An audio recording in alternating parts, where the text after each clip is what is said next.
mind to see some of the latest stuff that you've been up to, of course. But I don't want to put you on the spot. But this is it, right? Avatars is pretty much the biggest topic of conversation in the last week, I think, by far. So it'll definitely be interesting. Yeah, I think after we had our earlier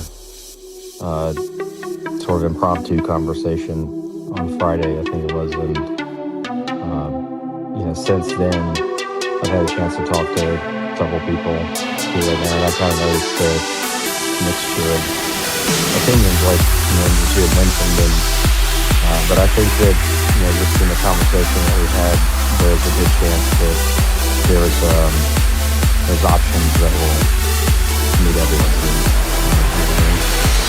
Yeah, hopefully.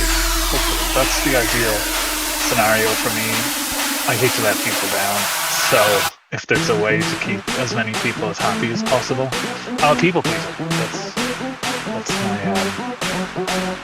my crux as well as my superpower.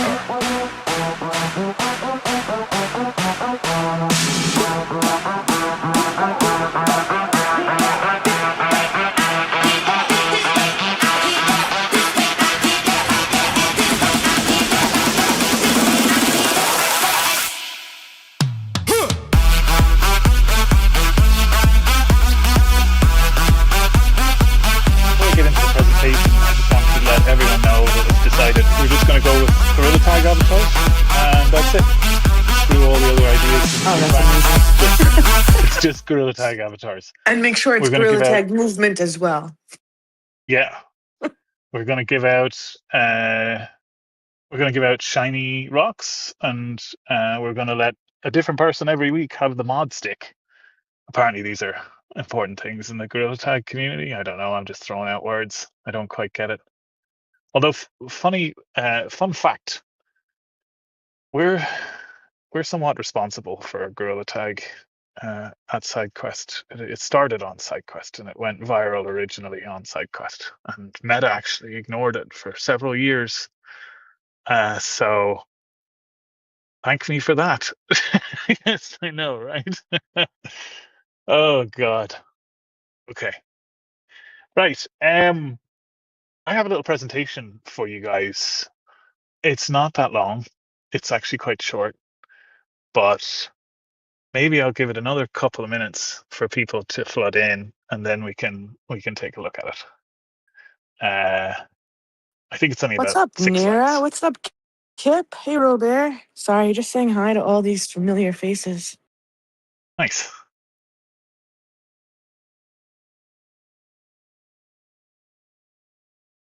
Yeah, I don't really have a structure here in terms of how we're going to do this.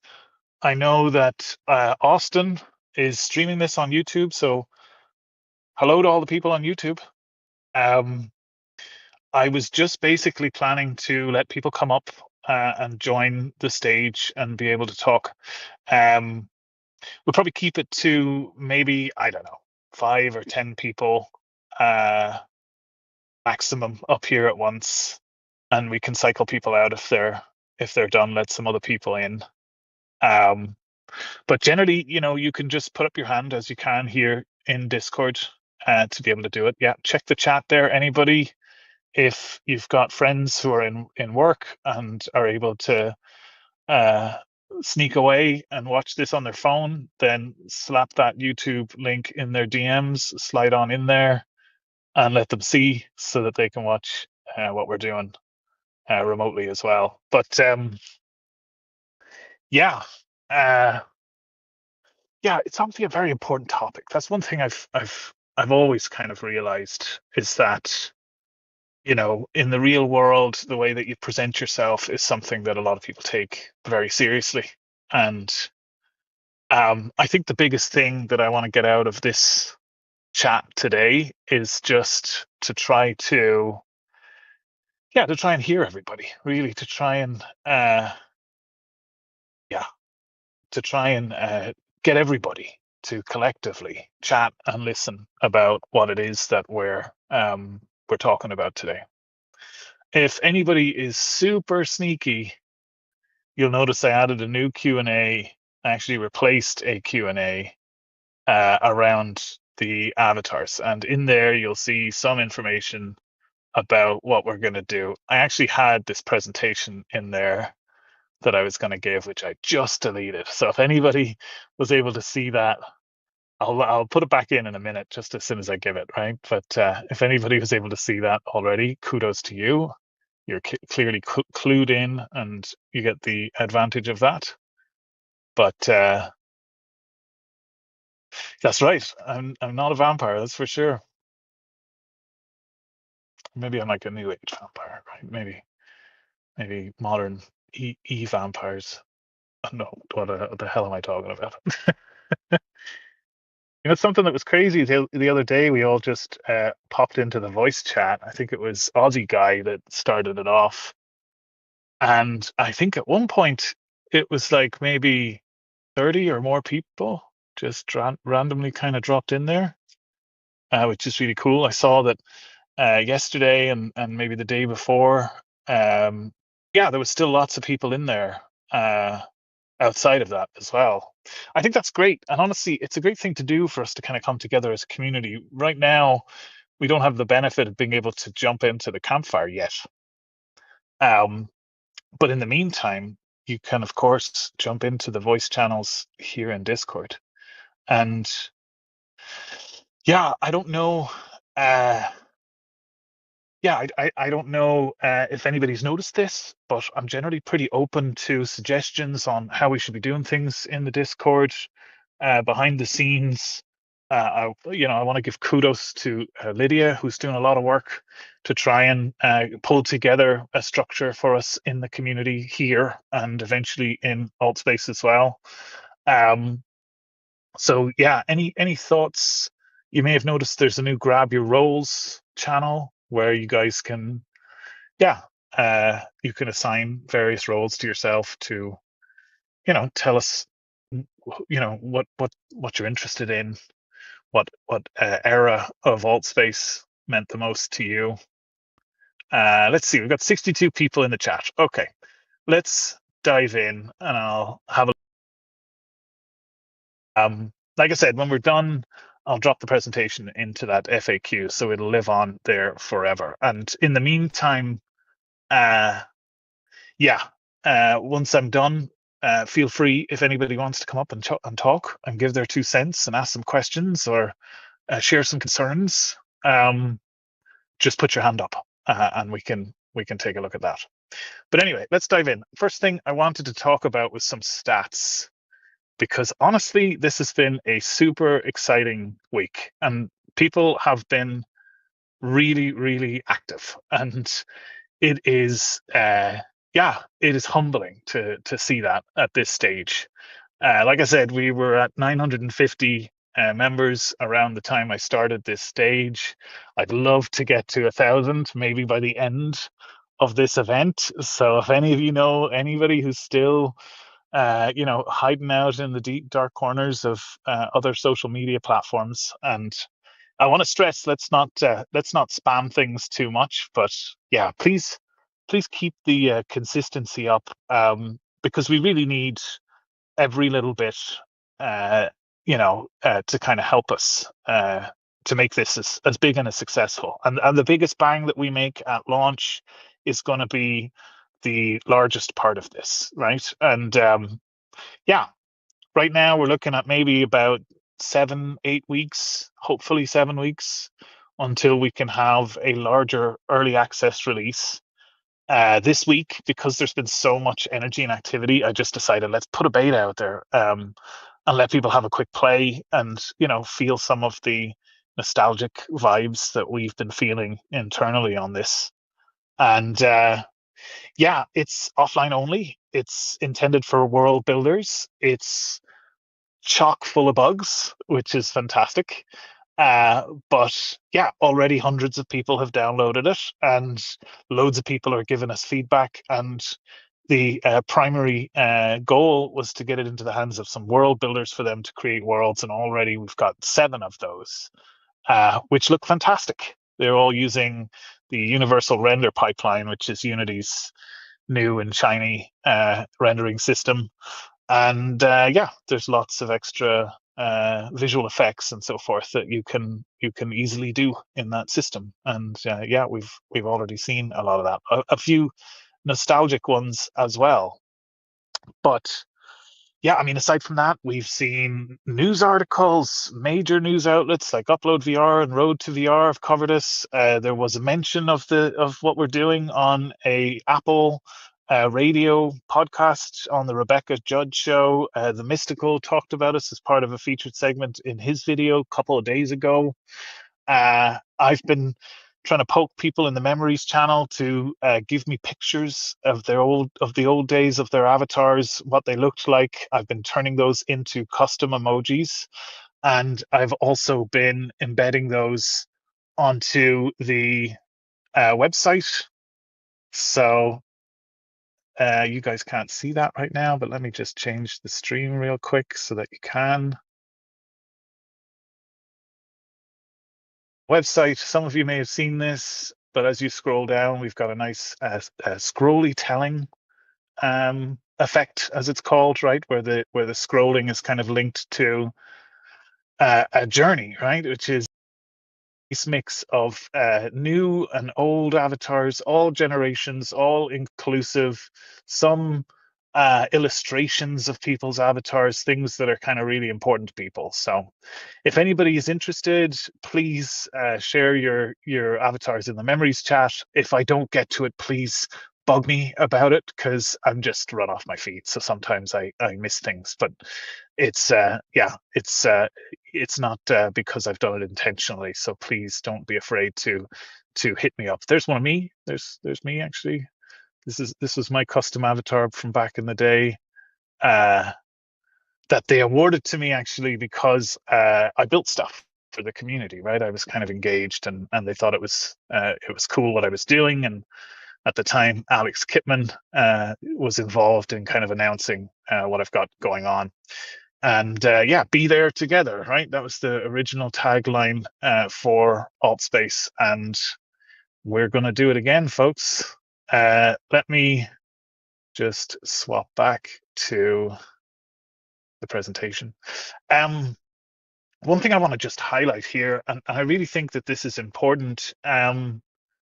I've said a number of times the community's in the driving seat.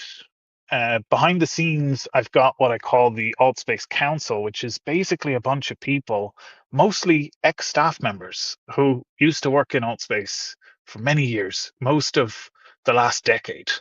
And these people have seen everything from the inside and the out, and they're all volunteering their time at this point to give input on any major decisions, any minor decisions, and honestly just coming together to celebrate what we're doing. And I can tell you that within that closed group, there's just as much excitement and energy about what's going on. And uh, realistically, that's just a more yeah, that's kind of just a tighter first version of what I think really is the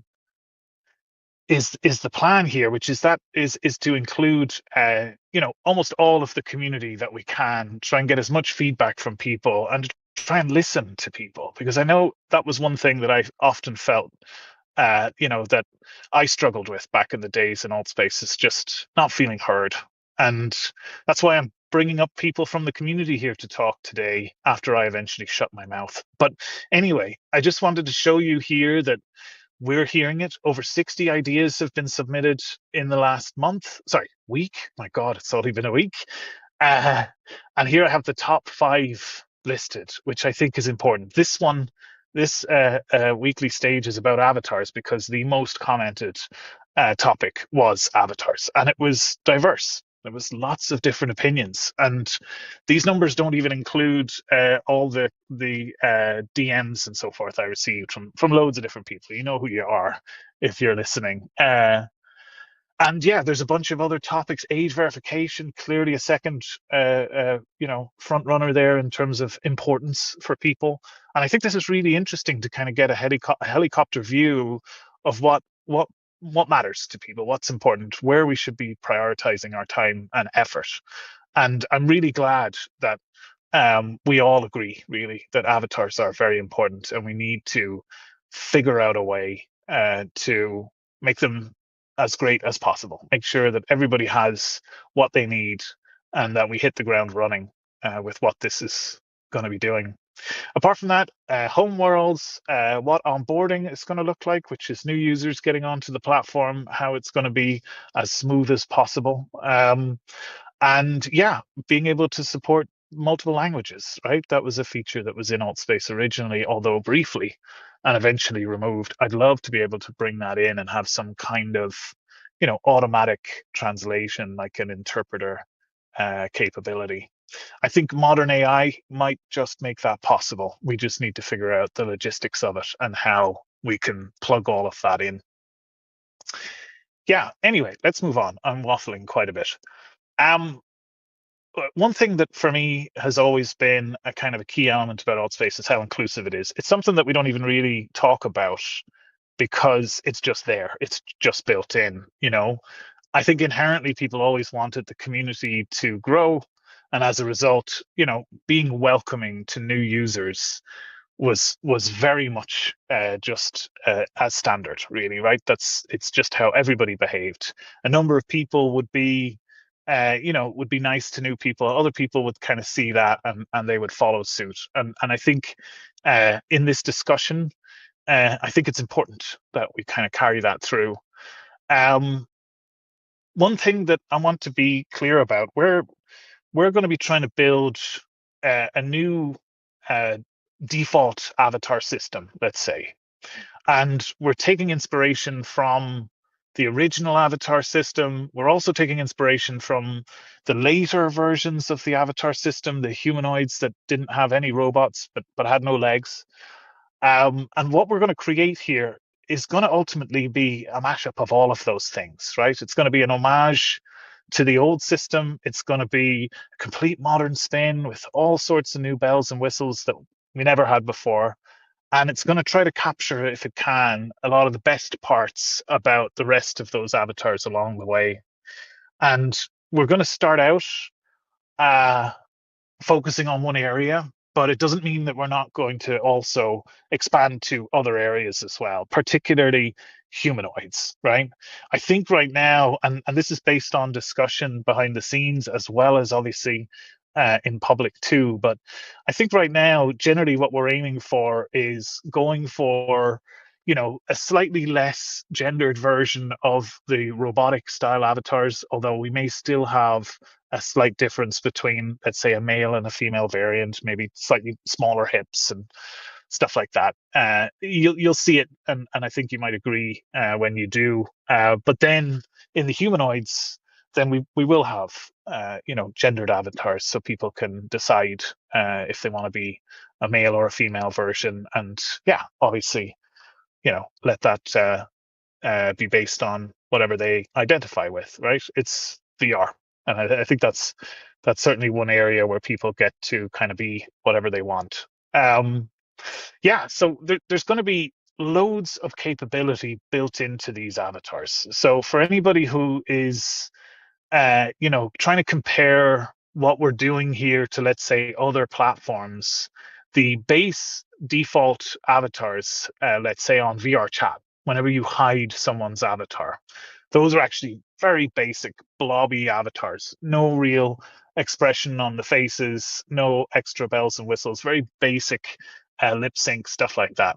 We're going for a much more advanced and configurable option that people can actually make very unique to themselves. And they're going to have colors. They're going to have primary and secondary colors. So people will be able to create that sort of familiar pattern that is unique to just them that we saw on AltSpace, that kind of thing where you see somebody from across the room and immediately you know who it is. And even to this day, you see photos of people from 10 years ago and immediately you recognize who they are purely based on the colors that they chose at the time. And we've also mentioned pets. We talked about pets last week on the stream with Christian. We spent a chunk of time sketching out some pet ideas. Yeah, we're going to have a similar setup with the pets, right? There'll be cosmetic enhancements to the pets will have custom colors. the pets might serve a few different purposes, right? But we'll explore that as we go. Um, this is essentially what we've come up with, and I've struggled so far to explain this, and hopefully I can explain it this time. But I think the key is that I believe that there's a happy path that can give everybody what they want without needing to alienate other people too much. And on top of that, we can also make a choice as a platform how we'd like to set the tone. So let me see if I can explain this. Basically, we're going to have two types of avatars. We're going to have the built-in avatars that I've talked about, and then we're going to have custom avatars. And for anybody who's unsure of what that means, I'm sure most of you are, but custom avatars are basically what you've got on VR chat, right? Avatars you can upload from Unity, and yeah, you can do whatever you want with them. It could be whatever shape, object, fruit, vegetable, toothbrush, anything that you like. And they can have custom shaders. They can be anything. Um, what we're going to do is basically use the built-in avatars as kind of like the default. So when somebody new comes onto the platform, they'll see themselves as likely a robot, right? If you remember the guest bot in Altspace, that seems to be the right choice for now as a default base for somebody. It's non-gendered. It's reasonably comfortable. It's yeah, it's not too intimidating for others as well, right? So those people will join, and that's what they'll see. Immediately, they'll have options to be able to change between the robots and the humanoids I mentioned before, and they'll have a limited number of options that they can enhance them with cosmetics, right? They can change as well. Whenever they join into the first space, let's say the campfire, they're going to see everybody else in that space as either robots or humanoids. The custom option to be able to see custom avatars, see other people's custom avatars, is going to be switched off by default in that first world, right? So that means that I think we can achieve the aesthetic that Altspace originally had, and we can present it like that, especially to new users, which is really where this matters the most. But then after that, as you go and explore across the platform, as you go and find new worlds, you may come across worlds with custom avatars in them. You may decide you want to equip one of those custom avatars. And that's where that second type or category of avatar becomes a new optional add-on, right? Let's say on top of your basic avatar. So people can assign the custom avatars, and once you've got that assigned, you will be able to see and use those in certain worlds or events for that matter. The plan here is to let world creators, maybe even groups, depending on how that works, if anybody's familiar with the group relationship, but they'll be able to decide, is their world going to have custom avatars or not? And the reason why world creators should have this decision first and foremost, I think, is because performance is often a consideration when you're trying to create your worlds. And yeah, we had a fairly strict approach to performance in the past. We've kind of relaxed that a little bit, but it doesn't mean we don't want to try and encourage that as much as possible. And there's always a budget. If you want to create a space, if you want to make the whole of GTA 6 in your world, that's great. But if people load in avatars that also have quite a high budget, that can cause a bad experience for people, right? Especially people on standalone or on less powerful computers. So world creators can have more control because they can budget better. If the world is simpler, they can enable custom avatars. If the world is much more complex, or if it's designed to to host large events, then they can disable those custom avatars so that you can go and do your whatever, your raves in the forest and stuff like that with 50, 80, 100 people there, but your computer doesn't grind to a halt, basically, and your headset doesn't crash.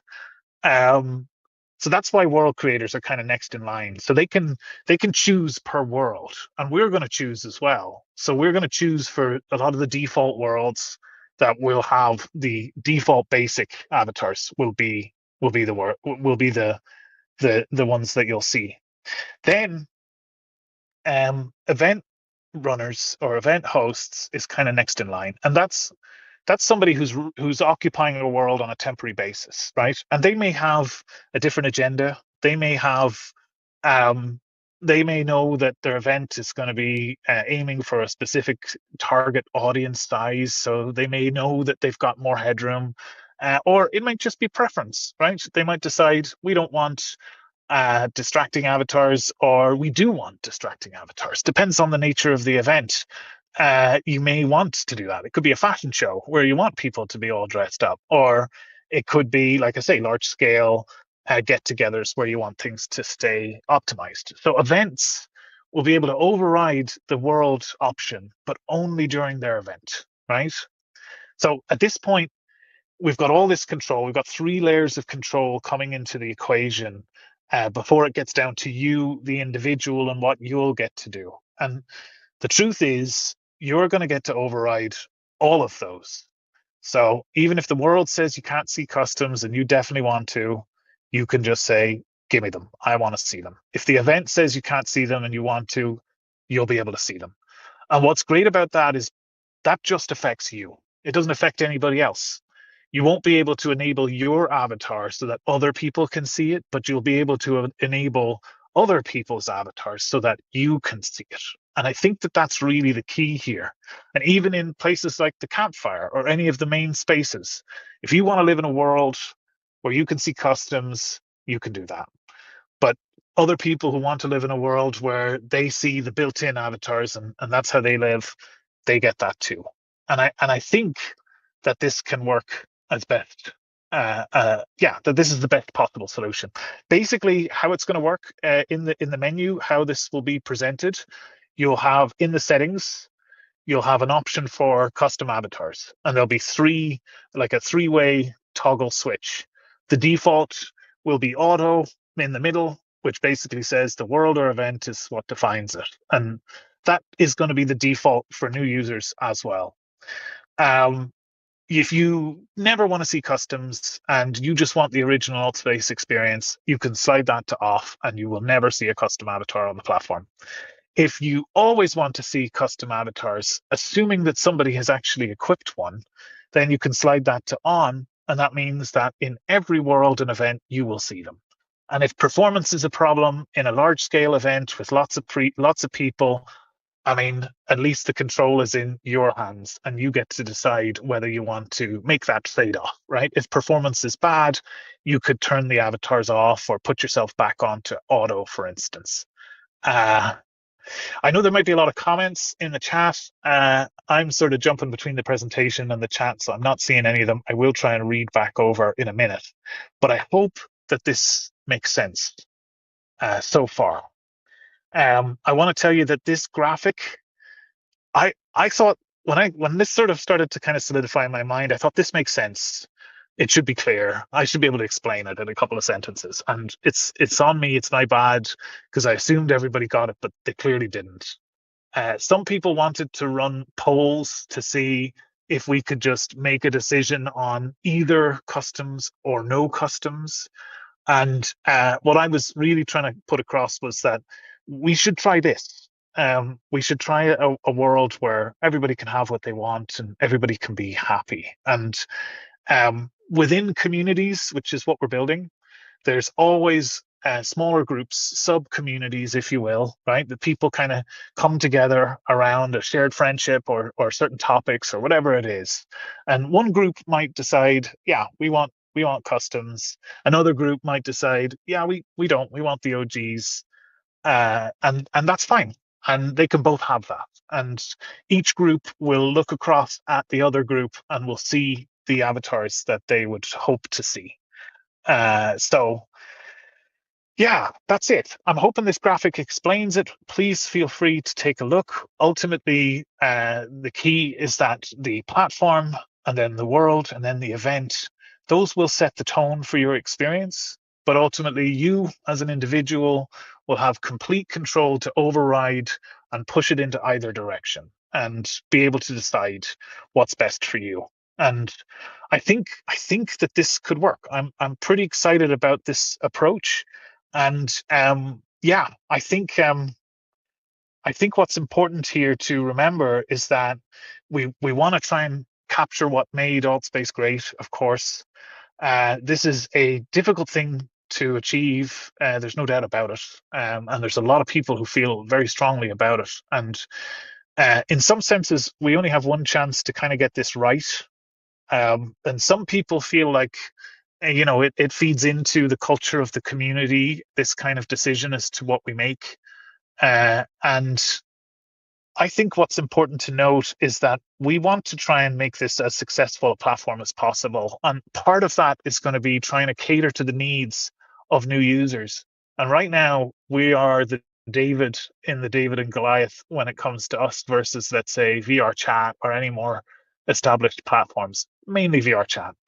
And one of the biggest, barriers to entry there is that people would have to lose their avatars in order to transition over to this platform. And I think we need to be, cognizant of the fact that we want to make this successful. We don't want to be in a situation that for a third time the platform has shut down. So let's make things good in the way that they were, but let's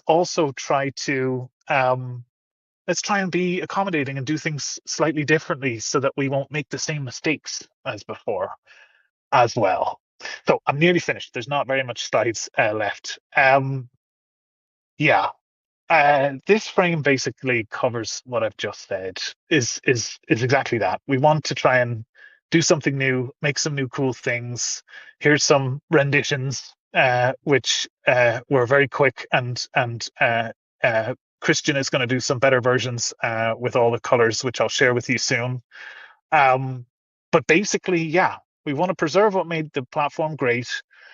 We want to re-embody that and be a proper spiritual successor. But we also want to find a way to be more accommodating to new users and users that would have, not stuck around in the past, right? Over the nearly a decade that AltSpace existed before, millions of people came and visited the platform. And across that entire time, that was broken up into several isolated generations of people because quite often, an entire generation would would move on from the platform and a new generation would move in. We want to try and make this so that people don't really have great reasons to leave and see if we can try and accommodate as many people as possible. I talked before about, subtle differences in these avatars that would make them slightly gendered or not. And you can see what I meant there about, the shape and the dimensions of, say, the hip, but that the avatars themselves are actually fairly generic in that sense. And yeah, don't have all that much difference in gender. So yeah, once again, I've got ahead of myself and I should have skipped to this slide already. This is the last one. Uh, but it's just reiterating what I've said. So I'm not going to repeat it for a third time. What I will do is leave you on that last slide for a second while I go and drop this into the newly created Q&A so that anybody who comes after this, they can see what it is that we're trying to do and see how we've come to this decision based on the community. So that's kind of it. That's what I've got for you on the avatars, and I hope this is, yeah, I hope that this is going to be how people can really benefit from their experience on the platform. And cause to your point, yes, a lot of people said happy Altspace all the time. You'll have seen people posting that in the campfire. If you got close to the cabin, to the door, there was like a little audio source there that would get loud, and you would hear people singing. There was a whole song Maybe Yunji or Faye remembers who did that song or who that song was for. I want to say Dorian. No, maybe not. Um, yeah. Anybody who's got some thoughts, I'd love to hear from you. Maybe we can start with Christian and Josh. Tell us what you think. I've Yeah, been I have I've some been thoughts. Oh, sorry. Go ahead, Josh. okay. Well, ladies first. Go ahead. I think I don't know. I'm so hesitant to like. Obviously, like in a perfect world, I'd love to have the alt space avatars back. Just because I can look at all these pictures and be like, oh my god, I know exactly who that is, and it's been 3 years. There's just something so Yeah. representative about those avatars. I didn't really ever love the robots. I only was a robot for maybe 6 months before they brought them back, so I never really got comfortable in that skin. But then part of like for me anyway, part of the reason I haven't really integrated into VR chat is, Rec Room and Horizon, I was able to make an avatar that I felt like represented me. And I could go into those places and see other people that chose those avatars and it represented them. And I couldn't hide them away. So, like, if we're talking about like hiding avatars that, I'm going to look like a robot to people who choose not to see who I am, that feels like a really weird line, but I understand Yes. it.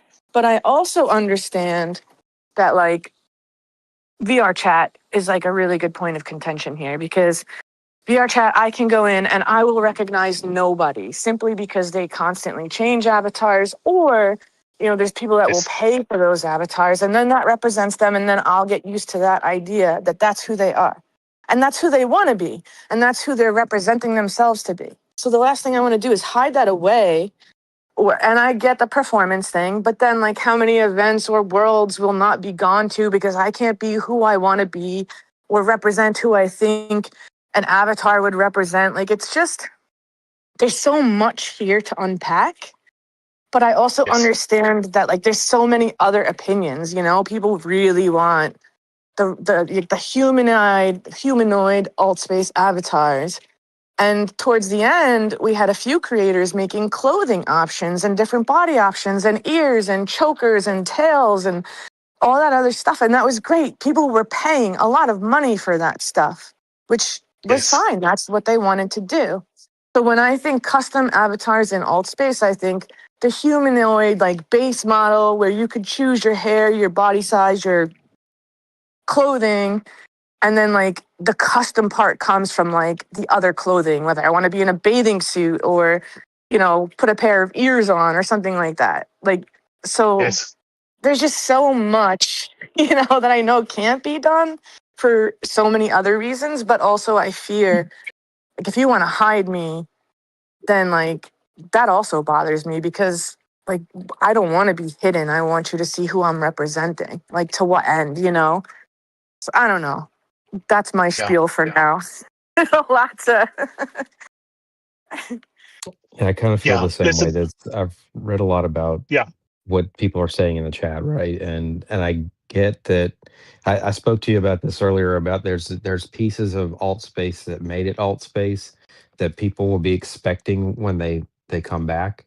And while it's not going to be exactly the same platform, I think it is important that we do connect with these people and in a way that we bring it back, at least in the beginning, in a way that will be recognized, or else, again, it could just be any new platform. We might as well not even call it alt space if it's not going to bring back some of those aspects. Now, one thing I do agree Yes. with that was said earlier is that, clearly, alt space didn't allow custom avatars, right? They all had the same humanoid looking avatar. But the thing is, there was also clearly a lot of people that were paying money for or making custom clothing and doing things outside of what was, offered originally by the platform. Yes. So there was obviously some interest in doing unique things that nobody else could do, right? So that it may not be a complete custom avatar, but customization was an interest, and I think we can all agree on that. Yes. Now, with that Yes. said, of course, there's people saying in the chat, yeah, we don't want this to be VR chat or whatever. And that's where I say, I think it is a good trade-off that you will have these uh, very uniquely customizable default avatars that if it is your choice for your event or for your world that you don't want, that to be a thing, you just want it to be, the out of the box avatars and customizations, and you can do that. I think what was mentioned in the chat is that somebody said, look, if it's my world or my event, then I don't want individuals to be able to override, what I have going on. But I say to that, well, then you're taking that choice away from only them. They can't force it on anybody else or anything. And I think, if you're going to give this broad level of customization, but also allow event organizers, world builders, and individuals to choose what's best for them, and it only affects them really, um, then what's wrong with that?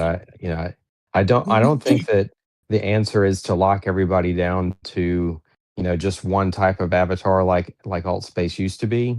Because while I did recognize people and I liked how those avatars looked, in fact, I'd love to bring them back just the way they were if possible.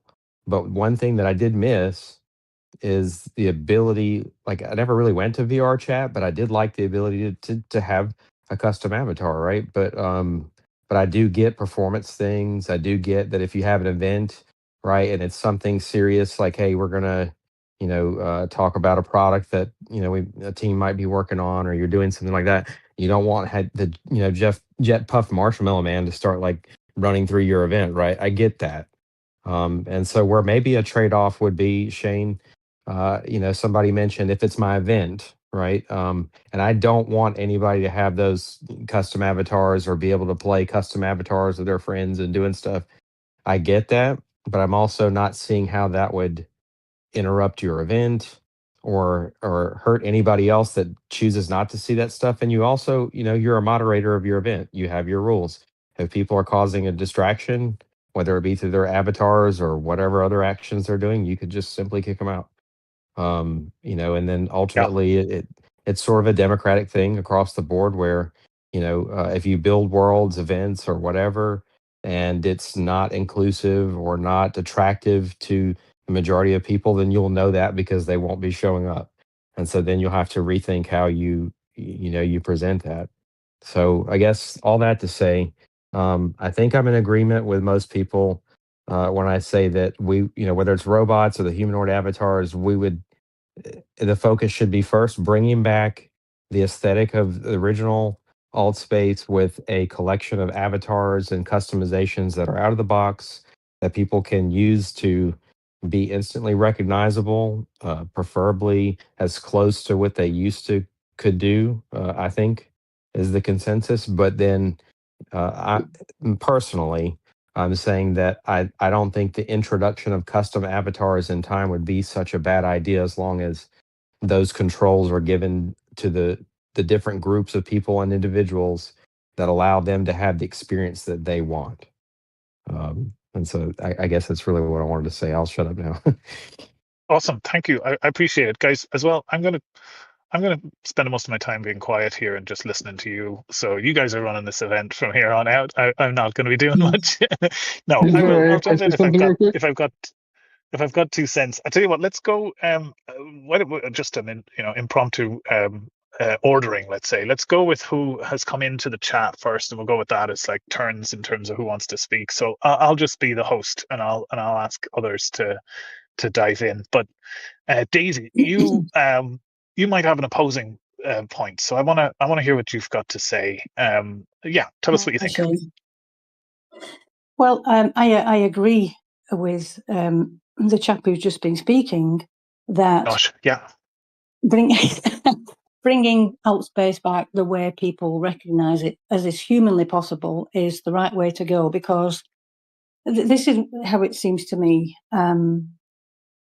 You've taken it upon yourself to bring Altspace, announce that Altspace is coming back, and you have close to 1,000 members all already expecting Altspace.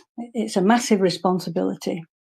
And this is what I meant the other day when I said you had one shot. yes, You've captured the you're right. hearts of 1,000 people, and they'll have high expectations. So you've got to make Yes, it seem like Altspace. And for me, that means the same type of user interface or the menu looks familiar. And Yes. regarding the fallback avatars, why do they have to be robots? I mean, I'm fully Sure. 100% behind the robots being brought back as a choice. But I'm Yeah. thinking about people who are going to be coming into the platform with a new face, and they just see a bunch of what looks like mechanical furries to me with ears. And that's not Right. going to look very adult, you know, they look very, very childish. So if you're going to, I mean, you said as well the other day, but you can hide the custom avatars. This will please everybody, but it doesn't. Yes. I won't be able to hide the custom avatars because then I won't see my friends who have their AltSpace avatars. And I'm sure you've been asked many times, oh yes, we want custom avatars because they want to bring their AltSpace avatars back. And I fully Right. understand that. But how many people have got the AltSpace avatars? I mean, there must from 1,000 people, it must be a tiny fraction who've got AltSpace avatars, and the rest are going to be carrots and monsters, a 5-year-old anime tart, or females with massive boobs and thighs. It's just not AltSpace. So Yes. I'm sorry, not sorry to be so dogged about this, but you've That's seen that fine. the community clearly agrees by Yeah. all the comments. Yeah. And you know, I understand that it must be very, very difficult to bring in a humanoid avatar, but surely, because it's so important, that's really should be in place before you launch, so that people can customize themselves as a humanoid, and then if they want custom avatars as well, then you know at Yeah. least the rest of people who've come in and they whether they choose to hide them or whether they haven't seen any yet, at least they'll be greeted like AltSpace with humanoids that they can relate to.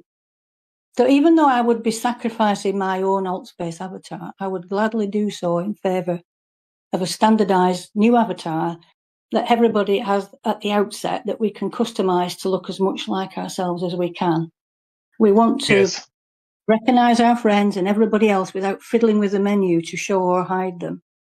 So, I mean, I Yes. know I'm just speaking for myself here, but I think a lot of people, from what I've seen in the comments, I'm echoing their thoughts. And I know you probably won't be reconsidering this path to try and please everybody, but Altspace didn't do that. And we all loved it because we were all equal. Yes. I have to agree Well, with Daisy on that. Could I interject something here? I Well, I'll tell have you what. to agree Can I that. just yeah. Sorry. Just Go before you ahead. do, Josh, if I could just do a Hmm. little slice, I won't speak too much. Yeah. One thing I want to reiterate, which I think is important, is that the platform should be inclusive, right? And I think that that's really important, right? Whatever way we do this, we shouldn't really be coming at it from a position of trying to say that there's another side and that those side are bad and stuff like that. And I think we should also try to remember that um, as much as we want to make Altspace what it was, it's important to understand that it failed in its attempt to try to do that. And I It think wasn't because we of the need to avatars, decide. though. Yeah, yeah. It Hold was on, the sorry, Daisy. If you could moderation. just give me just 2 seconds. I want to make this point, and then I'll hand back to you guys. Sorry. Um, it did fail, right? It shut down. It shut down twice. In fact, I was there for both of them. I felt all the feels in both scenarios, right? And yeah, the general footfall on the platform wasn't ever really all that enormous. And you had other platforms like Rec Room and VR Chat that were absolutely exploding in terms of enormity, and some of which continue to do so. So I think we definitely want to try to make a place that accommodates, the people who remember Altspace the way they do, but we have to try and open our minds as well to kind of a new paradigm. And something that you said there actually made me think of a possible adjustment to the plan, which could help. Right now, we've kind of got one switch to turn it all on and off, right? And to your point, about the robots. And I know you don't like the robots, you prefer the humans. I can tell you right now, I've had as many comments from people who think the other direction. So it's really hard to know within the group of people that want the original avatars and don't want customs. There's a lot of division even within there, that some want the original robots, some want the original humanoids, some want the newer humanoids. And it's how do you kind of accommodate all of those? Some want them to make them look like themselves. Others want them to look nothing like themselves. So there's so much variation and diversity in terms of, what's important to people when it comes to this stuff. But anyway, one last point. What you said about being able to see your friends and see their humanoids before we build them, which we are going to do, by the way. And I don't know if it's going to be before launch. I think launch is important. It's around a certain time, seasonally, stuff like that. So there's a lot more decisions that go into that than, whether we should try and build absolutely everything before launch or not. And I don't agree that everything is necessary, right? We can work on things, and things take time, and that's important, I think, to understand, right? But in the meantime, maybe we can make an extra override so that if you've turned off customs, that maybe you can selectively turn them on for certain people, right? So people could use the custom system to bring in their humanoids before we've developed the humanoids. And then you could selectively turn those on for certain people that you trust, rather than turn on a carte blanche approach to every single custom, right? So that might be a modification on this plan that could come out of this, that kind of works like how VR chat works, of course, as well. But that could, yeah, you're right, metaphor. It does feel like VR chat for sure. In fact, I'm going to shut up, and now I'm going to go to metaphor, right? Because I want to give other people a chance to speak. Metaphor, you were next in the chat. Do you want to talk to us? Yeah, Yeah, I was thank just you. gonna. By the way, I'm how is sorry. everyone doing? No, you're good. Hey, You're good, sorry, I'll Josh. come back to you, Um, Josh, if you don't mind. I just want to give everybody a chance to speak. Go ahead, metaphor. yeah, first of all, Shane, I want to say thank you so much for taking the initiative to do this. A bunch of my buddies who played Altspace, we've always like joked around about it coming back. So seeing it come back is actually crazy. Um, what I feel about avatars is I played VR chat, and I'm assuming the other 80 people in here have too. When you go 80, into crazy. VR chat, yeah, when you go into VR chat, it's always, I don't know, inappropriate avatars, stuff like that, stuff that is just, it's not alt space, you know? The Yes, robots, the humanoids, that's alt space. I wish we could keep it like that. That would be perfect. Maybe have custom clothing for avatars or robots. yes, Stuff like that. I don't that's know, coming. like That's seeing planned. that's awesome, but like seeing Scooby Doo in the campfire, I'm not sure if I like. I'm not sure if I like that. That's just Yes, not alt space. But I do like yes, what you said. You said that this is coming back as a not just alt space, but something more.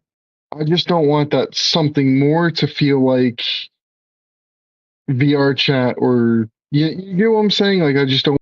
yes. Oh, we lost metaphor. Oh, hang on, he's coming back. Give him 1 second. You're back. Sorry about that. Yeah, my Discord crashed for a minute. But yeah, I like the custom clothing, the accessories, Yeah, stuff like that on like our Altspace avatars. That would be pretty cool. Um, yeah, I just don't know if I want to see Disney characters and stuff roaming around Altspace unless they were yeah. made out of MREs like we used to. I remember that you could put on costumes and stuff. That was pretty cool. Right. In worlds and stuff. I Yeah, feel like putting on having like in VR chat, you can have a fallback avatar and a whatever avatar you want, but the fallback is usually something kind of like the robots in the Altspace, the old ones. Just right. again, I feel like that's so much VR chat and putting VR chat aspects in Altspace is I think it's gonna drag around the wrong crowd. I'm not trying to diss anything from VR chat. VR chat's a cool platform. I just think the feeling of Altspace and the feeling of VR chat are 100% different. And Yeah, I think custom avatars can work. I think they can, but maybe if you guys have moderators like that were in Campfire, would you guys be able to make like if somebody abuses avatars so many times, they just don't have access to custom avatars? I feel like that could help. I mean, possibly. it gets tricky, right, in terms of how you define that.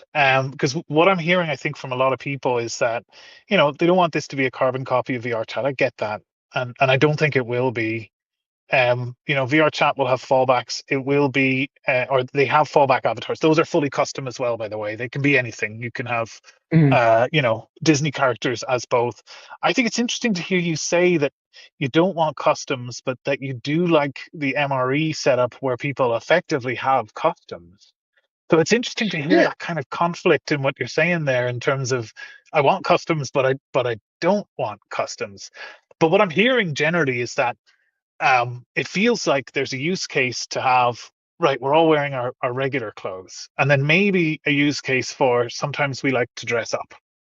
And that predated MREs. If anybody remembers the good old days, it was literally called Dress Up, right? There was an app in yeah. AltspaceVR that they would sometimes load in, and people got wings and they got, like, weapons and other, like, crowns and hats and all sorts of fancy stuff. That's And what I was talking about, mainly the hats and stuff like that.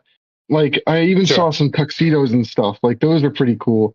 But I'm just talking like yeah, I don't know, like I said, I don't know if I want to see Scooby Doo or, some crazy avatars are running through campfire. I just feel like that's not yeah. alt space. Yes. Well, look, you'll ultimately have the choice of what you want to see. And I think if the platform can give you the choice to control what you see, then what other people see is the next part of that equation then, and it's whether or not you feel strongly about what other people get to see. And then that's kind of when it becomes tricky, right? Because how do we decide who to give more weight to, more gravity to, more credence to? Like, if one person wants to see something and another person wants to see something else, and they can both have that world, then have we solved the problem? Or are people still upset that in some universe somewhere somebody can see a thing that they wouldn't like to have seen? Yeah, I'm seeing some comments in the chat about, is it just VR chat? And I think I want to try and address that in two ways. And I'm going to bring it back to what I said in the presentation. We should be inclusive. That's going to be baked into the community standards, right? We should all try and make an effort collectively here, guys, I think, to try and be open to other people's view on the world. And that's really why I want to try and bring us all together to talk about this, and why I'll continue to do this as well, because some people are going to feel strongly in one direction, so others are going to feel strongly in another. But, the world is more divisive than ever because of social media and other things. Maybe we should just try to put ourselves in someone else's shoes and let them see what they want. And if the system functionally is going to let us, all have our cake and eat it, where, yeah, you know, you don't have to see Disney characters, metaphor. If you don't want to, you can see normal ones. And maybe if one of your friends has a custom that you want, you can make a individual override for them so that you can see them, right? You've got the choice. And with the choice Are you gonna? comes, I'm sorry to cut you off. I just had a quick question. Is there gonna like in VR chat? Is there gonna be cloning avatars, and can you turn that off? uh, probably for customs, probably not That's what I for was the thinking. built-ins. Yeah, that Yeah, would but make sense. also, Yeah. yeah, you should be able to turn that off as well. I would say, probably just like VR chat, you'll have, like, the creator of the avatar can decide whether it can be cloned, and then maybe the individual on the avatar has another override there that can turn cloning on and off. But I'll tell you what, let's try and get somebody else's. And just before I jump on to Major, just to keep the conversation going, anybody else who wants to come in and talk, please raise your hand and I'll send you an invite. But Major, do you want to give us your thoughts, and then we can come back to Josh? Yeah, hey Shane. Thanks for inviting me up. Hey, as I've been listening to the thing, one thing that I kind of want to point to, that I'm hearing people feel passionate about, and be quite honest, I'm passionate about it too. When we talked the other day, I am supportive of the idea of, like, having this default and everything. And personally, I could really care less about people having custom avatars that, that they want to bring in and download. I'm actually all for it. The one caveat I'll put to that though is that one thing I see people kind of pushing against that I really want to explain is that maybe where we're falling in this gap is that people are wanting that tertiary option. Like for me, being a person of color, representation is super important to me, right? When I go into a space. So when the one thing about, I have custom avatars, a bunch of them over in VR chat, but it's because I wanted something that represented me. That was never a Yes. problem for me in Altspace because I had a humanoid avatar, right? Now I came in, I don't have the affinity for the robot avatars because I came in like a few weeks before all that switched over, right? So I didn't really have that experience, but I remember people being super Yes. nostalgic about it. So one thing to possibly consider as another option is maybe think about like, as opposed to, and I know there's a ton of stuff that goes into this. I'm making it sound easy, but maybe a compromise is like a launch with a couple of robots and a couple of humanoid avatars, but all have the same customization options. Like you can be black, white, purple, green, whatever, flip the hair. It's all sitting on the same system because there is something true that people are saying.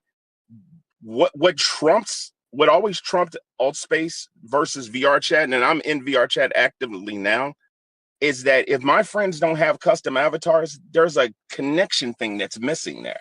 Like it doesn't feel the same. But when I went to Altspace, it was like soon as I walked in the room and I saw my people, whatever they were, they could be all purple with an afro, it didn't matter.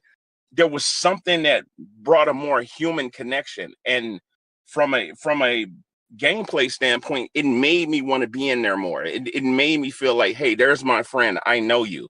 Of course, the Yes. eyes looking at you and blinking added to that experience too. So again, let me just clarify my point is that I'm not against, having the VR chat style customized avatars come over. That doesn't bother me, especially if I got a switch where I can switch them off. As somebody's going to be producing events, performance wise, I'll probably switch them off a lot.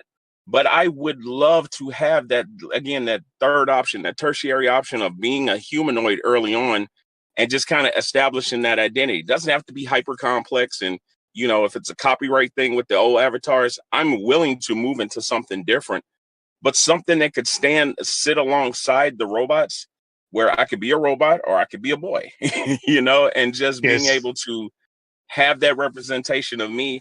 And I would wager that if that was an option, you would probably have even people that love their customs default to that because there's something about the feel of like once you settle into something that's you, having that customizable option within a standard base. It's like, okay, I'm a human and I look like everybody else, but I'm an individual. So it's not so much as me being something completely different. I want to be me, but I want to be me dressed up on one day, and I want to be me in a Halloween costume on another day. So I want customization um, within some sort of like system, Yes. if that makes Yeah. sense. So yeah, that's all I wanted to Absolutely. express though. No, I really appreciate that. And honestly, there's some really good points that you've made there, and I'd like to touch on them. Having a default set of cosmetics that can apply across the board to the built-in avatars, I think is important. We've actually already opted for that direction. That was something that the original avatars didn't have in Altspace, right? They had loads of options. There was quite a few numbers of robots, and then there was the humanoid variants. The humanoids did, right? But the robots didn't really have much in the way of cosmetic customizations. The newer avatars had all of that, right? There was quite a lot of customization. And I think that was really important. I think a lot of people were able to kind of find their feet in terms of what was, what was important. We're still at over 80 people here. That's nuts. So I definitely agree. I think the built-in ones, once we can secure kind of a base foundation, then it will be a matter of continuing to grow out those customizations and making those as plentiful as we possibly can so that people can make those as individual and as custom as possible. Sorry, I'm getting distracted now looking at some of the gifs in the chat. To your point about creating the difference between to your point about launching with both humanoids and robots, I absolutely take your point there. The truth is, it's there's only so much that we can do within a certain period of time, and the reason why I want to try to prioritize the robots, but also prioritize a release of the platform, is because there's a seasonality to that release timeline, and being able to have it on this side of Christmas is quite an important thing if we want to maximize the success of the platform. So. I guess I'd love to ask those who feel it's important that we try to potentially delay the launch of the platform by what could be several months in order to create that wider base, to try to understand that the wider implication of that might be that that upfront a spike in adoption on the platform could be affected by that decision, and ultimately it's going to come anyway. And actually, having stuff in the pipeline is a good thing. Having stuff that's coming, new things, new features, upgrades, that's always good for a game and the community around a game and a platform, right? So yeah, that's my 2 cents on that. Is the reason is actually a larger decision, but ultimately we're all aiming to the same thing. We want to have the humanoid and the robot bases and have as much and a growing catalog of cosmetics and customizations for those, including all sorts of clothing options, sneakers, hoodies. Those are some areas that we're focusing on to begin with, and we definitely identified the same as you. Whatever we do, we want to make it so that those avatars can have all the same cosmetics and customizations on day one. So when the new I ones think it's land, sorry, Daisy, just give us 1 second because I want to let somebody else talk. I want to go in order here so everybody gets a chance to speak, and Cause is going to jump in next if that's okay. And I can actually, Josh, I need to give Josh a shout first, and then Cause, and then you, if that's okay, because I want to sure. keep things structured here a little bit. Anyway, I'll shut up. Josh, you had something you wanted to say ages ago, and I interjected. Go ahead. Yeah, sure. I won't take up too much time. I know everybody wants to say something here, but after listening to Daisy and after listening to Major and Metaphor, I'm in agreement with a lot of things that everybody said. I think it's important, number one, Diplomatic. that when it launches, right? I mean, it's going to be in beta for a while, and that's kind of a soft launch. But when you actually launch and you're saying, "Hey, this is ready for everybody to get on," I think it is important for if the goal is for these say 1,000 people or 1,500 people by that time or whatever it is, and the majority of these people are returning AltSpace users, right? I think it's super important that they feel that it is familiar right away if you're going to retain Yes. them. And part of that is kind of like, everybody's had a slightly different opinion on it, but I think that mine at least is that I kind of joined during that generation of AltSpace where it was humanoid avatars, and I got used to seeing the people that I knew like that, and I had my own look like that. So, in my opinion, I think it would be just as important to have any working avatars to have those ones that are the humanoid ones that are familiar for those people that kind of got turned into refugees, not too long ago, because that's what they'll be expecting, or else when they get there, it's gonna be like, hey, this isn't really Yeah. AltSpace, right? Well, And look, I tell you what. Yeah. Sorry. Go Mhm. ahead. Well, I was going to say too, what I think, you mentioned something, whether it comes with a delay or not, of having both, some robotic avatars, some humanoid avatars, even having just a few, even if the customizations aren't that plentiful, just having a few that people can kind of make right away and feel that familiar, aspect of it right away would help retain those people. And then knowing, like you said, there's a pipeline where we're going to introduce more customizations for these types of avatars, and these are your default ones, whether you're a robot or humanoid. That's what's called the Yes. default. And if all I choose to look at is the default ones, it would be that Yeah. robot or that humanoid, whatever you choose. And Okay. the custom avatars can come way later, and if that's the case, then Well, you look. can Look. already Let me. have Let those me. controls in place to Yeah. turn Yeah. them Let me off. stop you if I could, Hmm. because I want to try and keep things concise so everybody gets a chance to talk. But Sure. you had a great idea there, which I think we should talk about, right? Early access is one thing, but actual release is another. And we Right. could potentially do both, right? We could have early access with, with a limited set and then do a larger release on the other side. But I want to speak to your point, right? And really, this is about a number of things. It's about how much time and effort it takes to create a certain thing and where the Mhm. majority of that time and effort is. And also how much technology we've already got, right? So, first thing out of the Right. gate, we've already got a custom avatar system fully ready to go. There's actually no work to put into it. So delaying the release of that Mhm. would be purely a decision of policy, not one that's driven by the amount of effort it takes. That's just one thing I want to point out. But Sure. it's actually way, way, way more work to build out the base of the system than it is to make the little cosmetic add-ons. And I know you know this, Josh, because you're obviously building Mhm. and creating, right? So the idea of building that base, that foundation to grow on is the bulk of the work. And once you've Mhm. got that, then having the cosmetic add-ons on top actually becomes something that it accelerates quite quickly over time.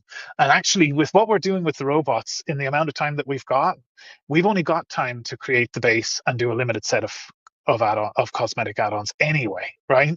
Mhm. So maybe there's a question here of prioritizing, like we build the robots first, a limited set of cosmetics, and then instead of building more and more cosmetics there, we turn our attention onto humanoids and focus on the base there and get those cosmetics migrated across. And then once both are ready, then we can start to focus on more and more cosmetics. But I mean, the key Yes. here is that we don't have unlimited time, and we need to make the best of the time that we have. And the best of the time that we have involves how and when we time the release of the app and try and maximize the impact and try and make it available for waves of users that come in on Black Friday or on Christmas when they've got new headsets. And us delaying a general release and losing out on all of that is a big deal. And I really need you to kind of try and keep an open mind about what's Mhm. best for the future success of the platform overall versus what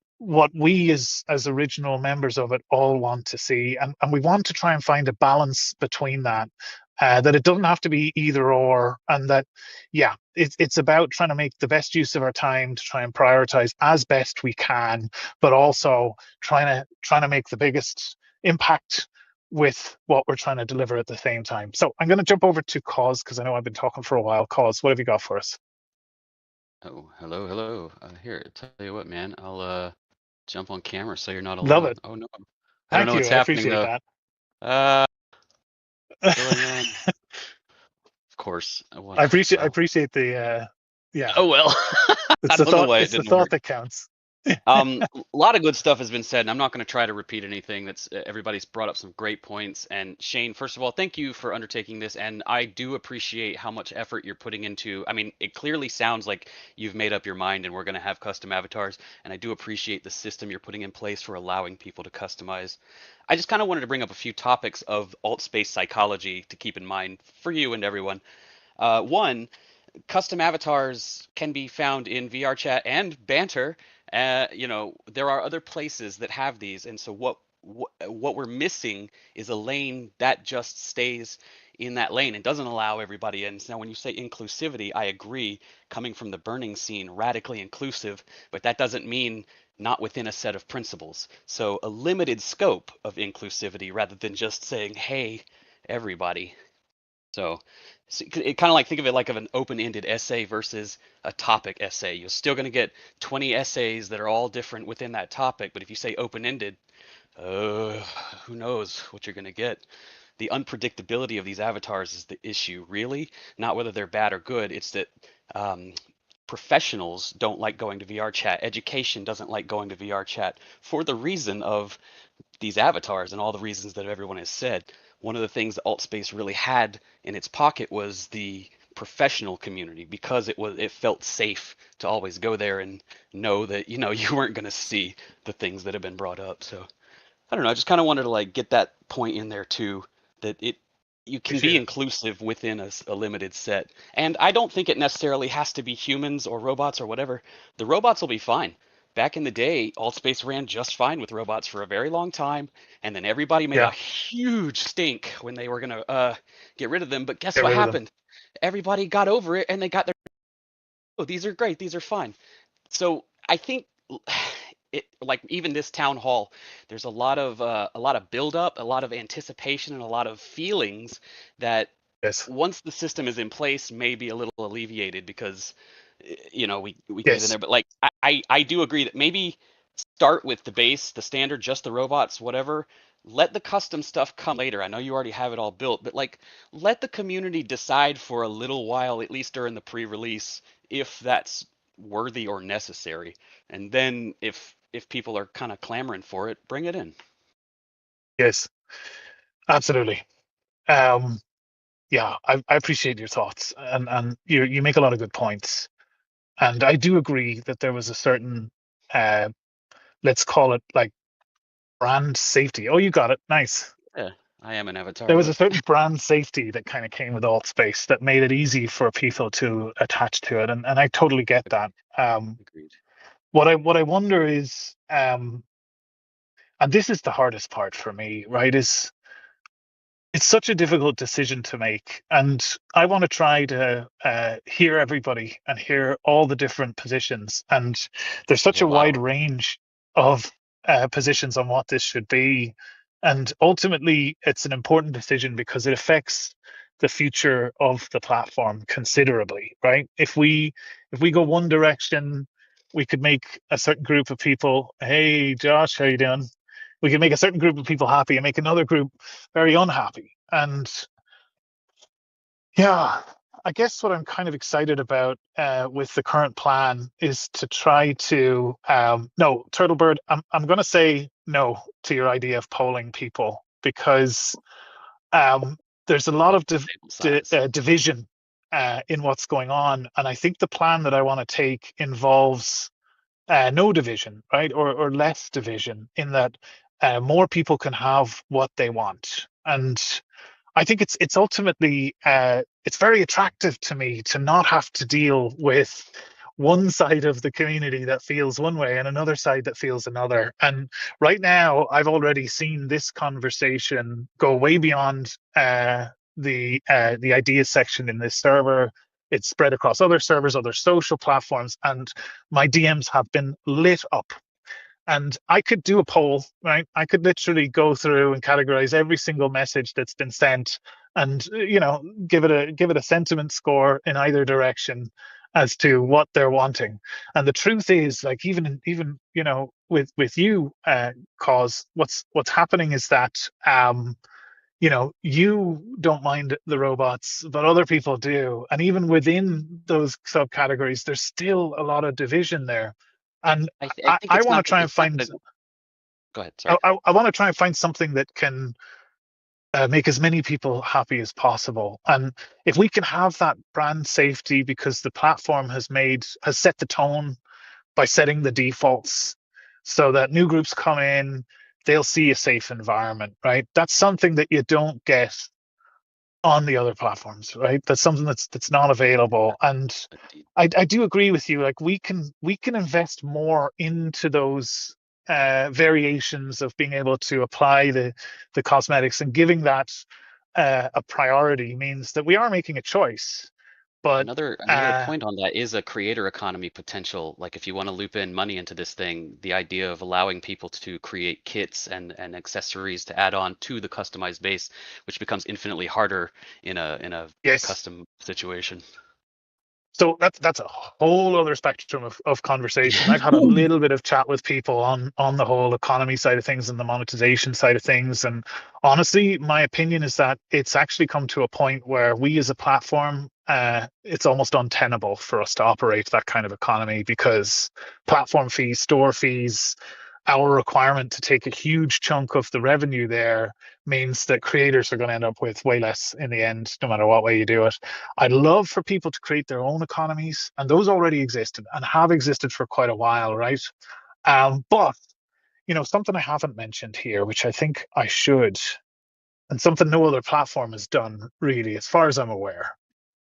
But I think I'm going to release the base built-in models, and maybe even the cosmetics as well. I Yeah. think we'll just put them out into the public domain, and the humanoids and those robots can be things that people can take and put their own spins on them that the platform doesn't have at all.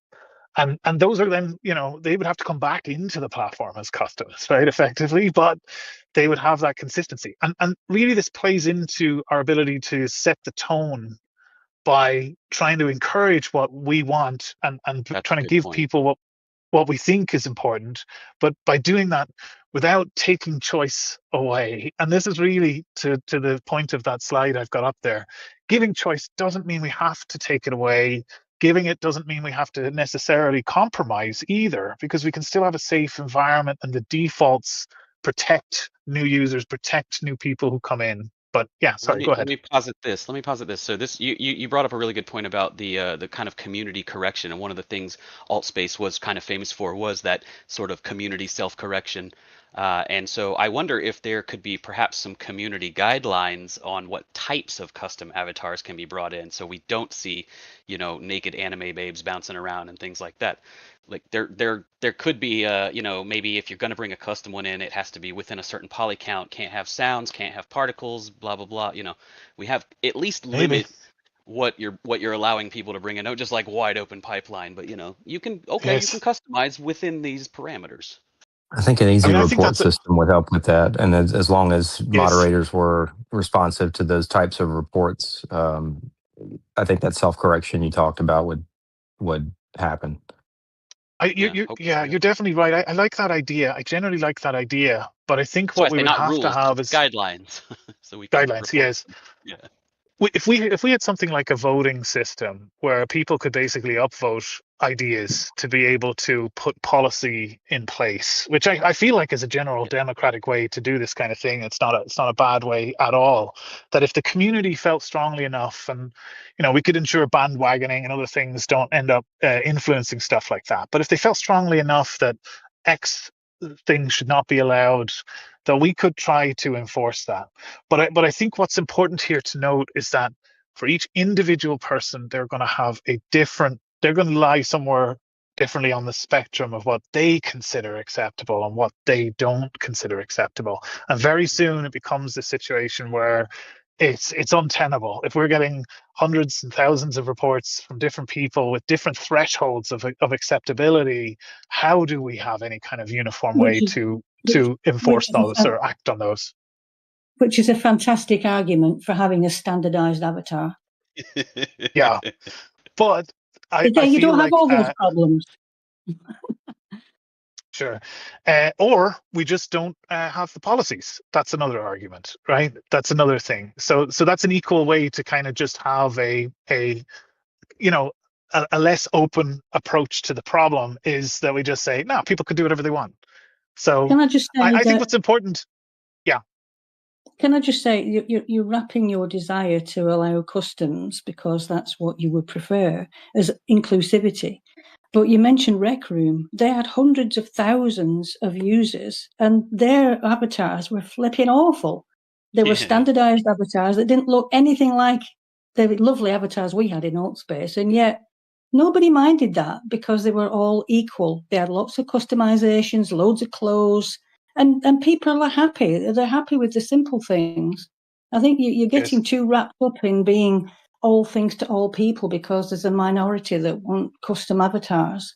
And I look you see, look I left AltSpace. I left AltSpace long before it shut down because I was so disillusioned with the moderation and the staff and the flipping owner.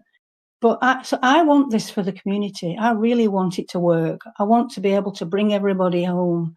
But you've got to get it right first time. And I think that everybody needs to be equal.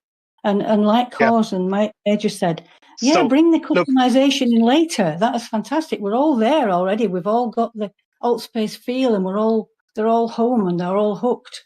And then bring it in yes. later. Look, I want to reiterate things here, and it's very important. Nobody's getting wrapped up in anything, and realistically, there is no minority here, right? It's very easy to see things with your own opinion as kind of a tint on your glasses there, and to see and to feel like there's more people who Oh, are kind of on get one me side what you're versus the saying. other. But those I'm going off. but those aren't. I'm going off. I'm going off the hundreds of comments that you've had. I've read them all. That's where I'm going. I'm not going on my own But opinion. but you couldn't have read them all, right? Because I have enormous amounts on in my DMs. I've got enormous amounts in other platforms, other servers, other social areas, and Yeah. we've got massive different opinions here just in the chat, right? So I don't think we can be as definitive as to say for sure that there's a minority in any direction. I would say the only thing we can say for sure is that there's a diversity in this, right? And I think what's important here, Daisy, is you said we have to get it right the first time. What is right? What constitutes right? How do we measure right?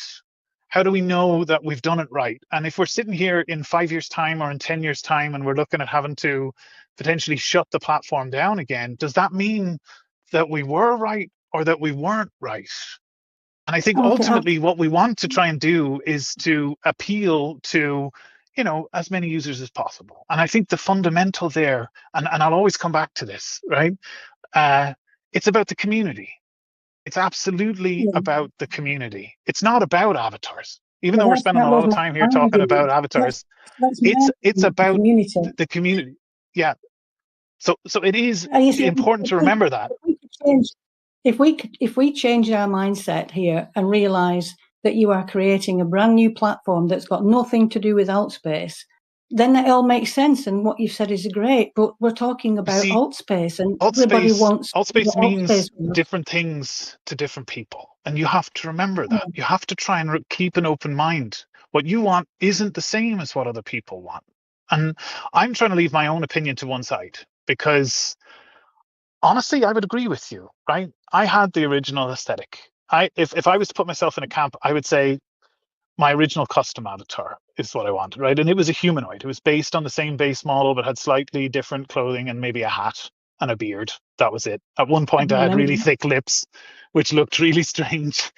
And I remember getting real upset with them about making my lips look a little bit better behind the scenes. But that's what I would pick. And I know I would pick that because after it all shut down, I moved on somewhere else. My avatar, I got it out of there and I brought it into other platforms and I used it. And I used it on VR chat. And then later I used it on banter as well. And that became it, right? I remember at one point somebody made a mistake with it and the head got smaller. And I was like, love it. Let's keep it. Let's leave the head as a tiny little head on top, right? Because it was kind of funny. It started a bit of a thing. A bunch of other people did that as well.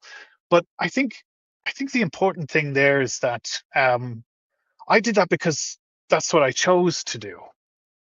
And I don't think that you can say definitively that you speak for the majority of what people will choose. And I also think that you need to remember that, yeah, we want to create something that is an homage to what people had, but also we want to grow the platform and have the platform be successful because it always comes back to that getting it right.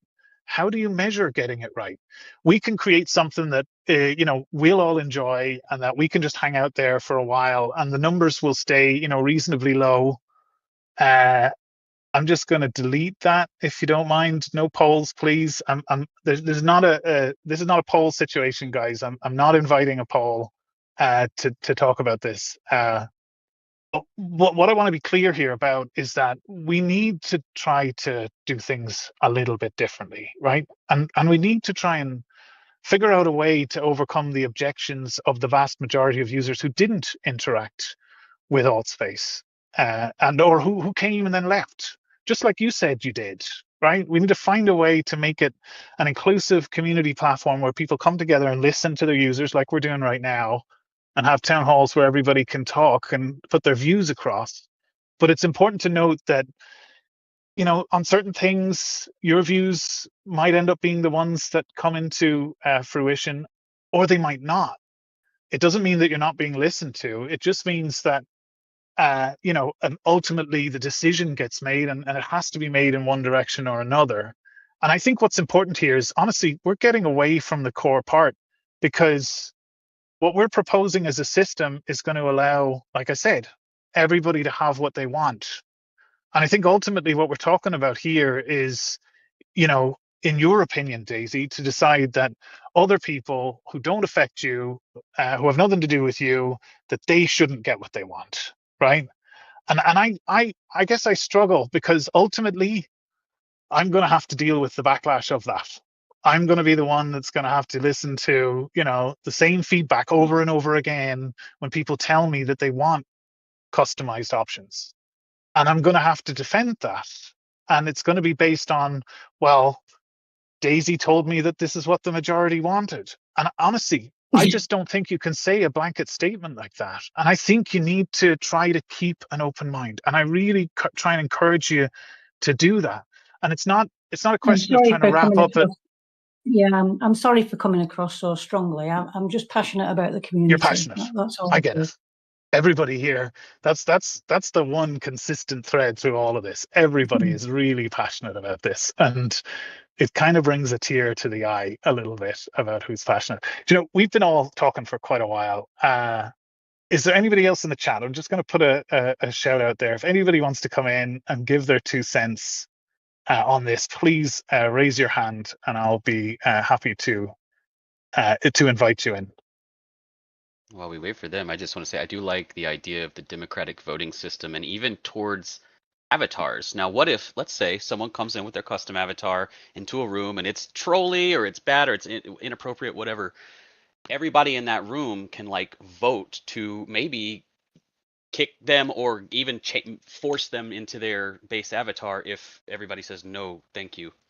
So maybe something like that Yes. could help. Yeah, that's a good idea. I like that. That promotes choice. But I think something that's worth noting, if the people who are in that room already who don't like customs, they'll never actually see that person's avatar, right? Because it will always already be You disabled. wouldn't So I already guess in know. that You wouldn't case, even know. they would never Yeah. know. It's also that there is going to be some dissonance, and I've seen some people chatting about it where like Dave brought up a good point. Like you're having an event and then you have two people who are over here. He set the world so you don't see any custom avatars, but maybe they can see or maybe he's not. I don't know. Like it's the disconnect of people being able to see an avatar or not. And I know a lot of people Yes, in VR are very about their avatar. That is who they are. yes, So if they come in and say, "Hey, look at me," and you're just like, "You look the same to me," because all I'm seeing is the base avatar. I don't know. I just see some. I can foresee some drama happening in the VR space I with think that. You know what? I to completely the agree, and point I'm that I'm so glad you brought that up, because I think that that's actually probably one of the most valid points I've heard here today, is that people will be upset if others don't see them the way that they want them to be seen, and that's an important piece. Hey, Christian, how you doing? Uh, but it is also a problem, right? Because on other platforms in VR chat and stuff like that, right, you generally find that there's a bit availability for people to like turn off avatars for people who aren't on their friends list and stuff like that. And then it sort of applies the same, or even just right, you've got fallback avatars that people see on Quest as opposed to ones that people see, and those become generic as well. Sometimes they're automatically assigned if they're not there and stuff. And there is that inconsistency, which is a pain. And I completely agree. That's a real problem with all of can these I models. And if yeah, I want to point something out though, Shane. So yeah, yes, it's important people see us the way that we want to be seen, but you got to remember too that when I first go onto the platform and I set up my default avatar, this is option A of how I want people to see me. Then I go and make this custom one. This is my preferred, but option B way that I want people to yes, see me. But either way, when they see me, it's going to be something I chose. So it's not going to be like yes, somebody's going to throw some default on you where you didn't have a chance to customize it. I mean, you would have these two options, but it's ultimately the choice of the person who's playing the game or whatever, to choose which one they want to see. And then the only way you could be upset about it is to go, I'm upset because I couldn't choose for somebody else something, you know. stop me if I'm wrong, but I mean, to me, that sounds more like VR chat than anything else I've heard so far. Is that Mhm, if you have a custom fallback as well as a custom normal avatar, mhm, then that's exactly the system that VR chat has. So we'd have no mhm. base built in, Although if Except I'm for understanding the you correctly. fallback would be one of these we've agreed upon as a platform. The fallback would be one of those, not just another yeah, custom. It would just be a customized. It would be the way that I wanted to customize my default avatar based on what I'm given through the platform, is what I mean. Not necessarily a custom avatar, but a default avatar that I have chosen the colors, I've chosen the clothes, so it's Right. still me. That's what I chose, but it's Yeah. within the boundaries of what was given to me at that point, right? Gotcha. And what Gotcha. we've all agreed upon would be acceptable for as a default or fallback if I don't want to see something else. Yes. And because I have to say, like that whole reason why I never really got on VR chat the first time I hopped in there, I go in a room and it's like everybody's saying it's these anime characters, it's the furries, it's all this different stuff, and it was overwhelming for me. I didn't. That's why I loved AltSpace. Is like Daisy said, everybody was equal. They got to customize, but everybody was kind of the same thing. So but there'd be times where maybe I do want to have fun and play around with some stuff. But guess what? That's up to me, and that's why I like the solution that you've come up with because it gives the Yeah. individual people the ability to choose what they want when they want, right? Well, I gotta say, I like people who like my ideas, so I love that. Look, I appreciate that, and look, thank you to Yeah. everybody really for giving their thoughts. And we've a few more people now in the chat as well. I don't know, Christian, if you've got anything you want to pipe in with. Thank you for jumping in again, and I hope everything's going well with the designs. Yeah, things are going well. And yeah, I'm hopping on mostly just to chime in on this aspect, and maybe later when we're outside of this, I can talk more about design, actual design things. But like talking about things from a business perspective, um, I'm no expert on it, so take everything I'm saying with a grain of salt. But yeah, I don't think you should delay the launch. I think that getting users started to integrate on the platform early within the structure of it being a beta is going to be really good for starting to get environments built, for starting to get power users established, for starting to do Yes, debugging for a mass yes, release. So getting that beta live is good. I do wonder if it might be a misstep. It's adding a lot of user complexity to the idea of importing outside avatars rather than building a really deep customization system within the platform itself, yes, because of all of the questions that we're starting to have around moderation, what avatars are acceptable, what's not, whether or not we should give users the ability to kick somebody out of their avatar, all of these things like that. Like, I think that generally speaking, only speaking for my own things, I actually quite enjoy character builders in apps or in social spaces or whatever, whether it be something as simple as the little pit crew builders or something like deep like a Skyrim customization or whatever. I like playing with those and building out character models. I think sometimes I'll boot up a game and sometimes I won't even get started on the game because I'll spend so much time customizing and playing around and doing all that kind of stuff like that. I think if I was designing the UX, what I would do is early on, I would launch in, I would make it clear that it was a beta, and I would have it sort of indicated within the character selection that a customization tool is being put together. And then I would roll that out in seasons with accessories and things like that that were available to people. If you wanted to reward long-term users, you could have certain accessories that were seasonal that maybe you could tap into for that time. So if you sort of stayed consistent with it, you could kind of have that. Or you could just have it be, whatever, you just continue to stack on. But I do think it takes away a lot of the headache long term for you if you're essentially creating classes, whether that be humanoid, robot, or more types of things like that, and yeah, customization within those types of things, where you can basically build them out, do all that stuff like that. yeah, And then if you do it on a season by season rollout over the period of like a year, you're going to have a really, really deep customization tool. And that way you're going to be able to iterate on the UX. You're going to be able to do things like that. And it's going to save you so yes, much headache, and it's going to ensure that your product is reflective of a distinct visual identity that yes, not only feels good for the users, but also for how it shows up in the world itself. Because it's not just about yes, recognizing other people within it, it's about outsiders being able to see what this is and understand that it is not, you know, that the first question that come into their mind is not what is different between this. They can sort of see from the visual identity, from the shape language, from everything that was in there. Oh, I understand who this is built for, and to yes, invite that user in. Does that make sense? yes, yes. It does make sense. It definitely does make sense. But I think yeah, I think I agree with you, right? It is attractive to try and go for that sort of um that slow build-up of seasonal cosmetic packs, let's say, right? That we introduce slowly, and we're building that kind of loyalty in the brand and that customization.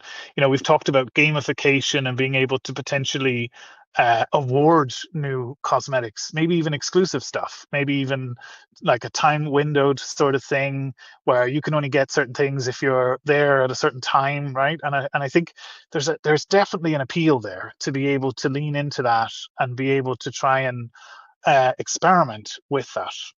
I think the biggest challenge, though, right, and this is a unique time in some ways, in others it's not, but uh, I think what's interesting to note is that other platforms that don't exist right now, God rest their soul, have taken mostly the approach I think you're describing, right? Like you're describing Rec Room, maybe to some degree. You're probably describing even Altspace as it was in the past to some degree. And I guess what I'm saying is that right now, today, none of those exist anymore. They're all gone. And right now, today, it's less about trying to attract people who are kind of outside of the space and more about looking at the reality of the situation. And that's that we're competing with VR chat. And I think completely kind of ignoring what would be a major decision factor for the majority of their users and kind of leaving this enormous audience out in the cold from day one. I mean, I understand it. There's definitely pros and cons. I mean, I guess in some ways I'm trying to ride both of those scenarios. And maybe there is a way to achieve both, right? Maybe there's a way to say, like, we invest so much time and energy into the cosmetic theme of our built-in avatar customization system that we make it valuable enough that people are going to want to try and pull it in. Or maybe we limit access to custom avatars in some other way, right? Like you have to earn a certain reputation, you have to earn the ability to access customs. Maybe the customs become something that you can't just use any custom avatar. Maybe there's specific custom avatars that we make available as part of a slower release. And honestly, this could feed in to the same kind of thing that you're talking about. That as part of a seasonal thing, maybe there's cosmetics you can get. Maybe there's new outfit textures you can get as part of different. People who are here and invest time into the platform, they get rewarded with this kind of stuff. But maybe there's like other prizes in there, which is like a full head to toe custom option. I think something that's quite interesting is watching how Ready Player Me evolved, right? Which in some ways you could say, right, they don't exist anymore. But the truth is, it's not the same as them going down. They were bought by Netflix. They absolutely, got the ultimate success in terms of what they were doing. But seeing how Ready Player Me evolved, right, in the earliest days, they started exactly as you're describing. It's another prime parallel there, I think, is that Ready Player Me had base avatars, clothing, then more cosmetics, more customization. But around halfway through their lifetime, they just went for full head to toe customs. And people went beyond the humanoids and they did all sorts of stuff. And that's where the pickles and the fruit and all the other stuff came into the equation.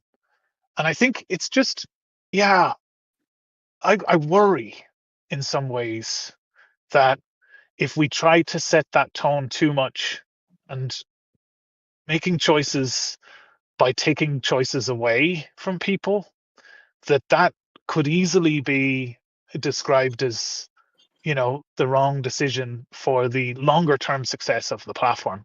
And I think what I'm seeing there is just how you know platforms that have done that, Altspace, Rec Room, Spatial, uh, none of them are here today.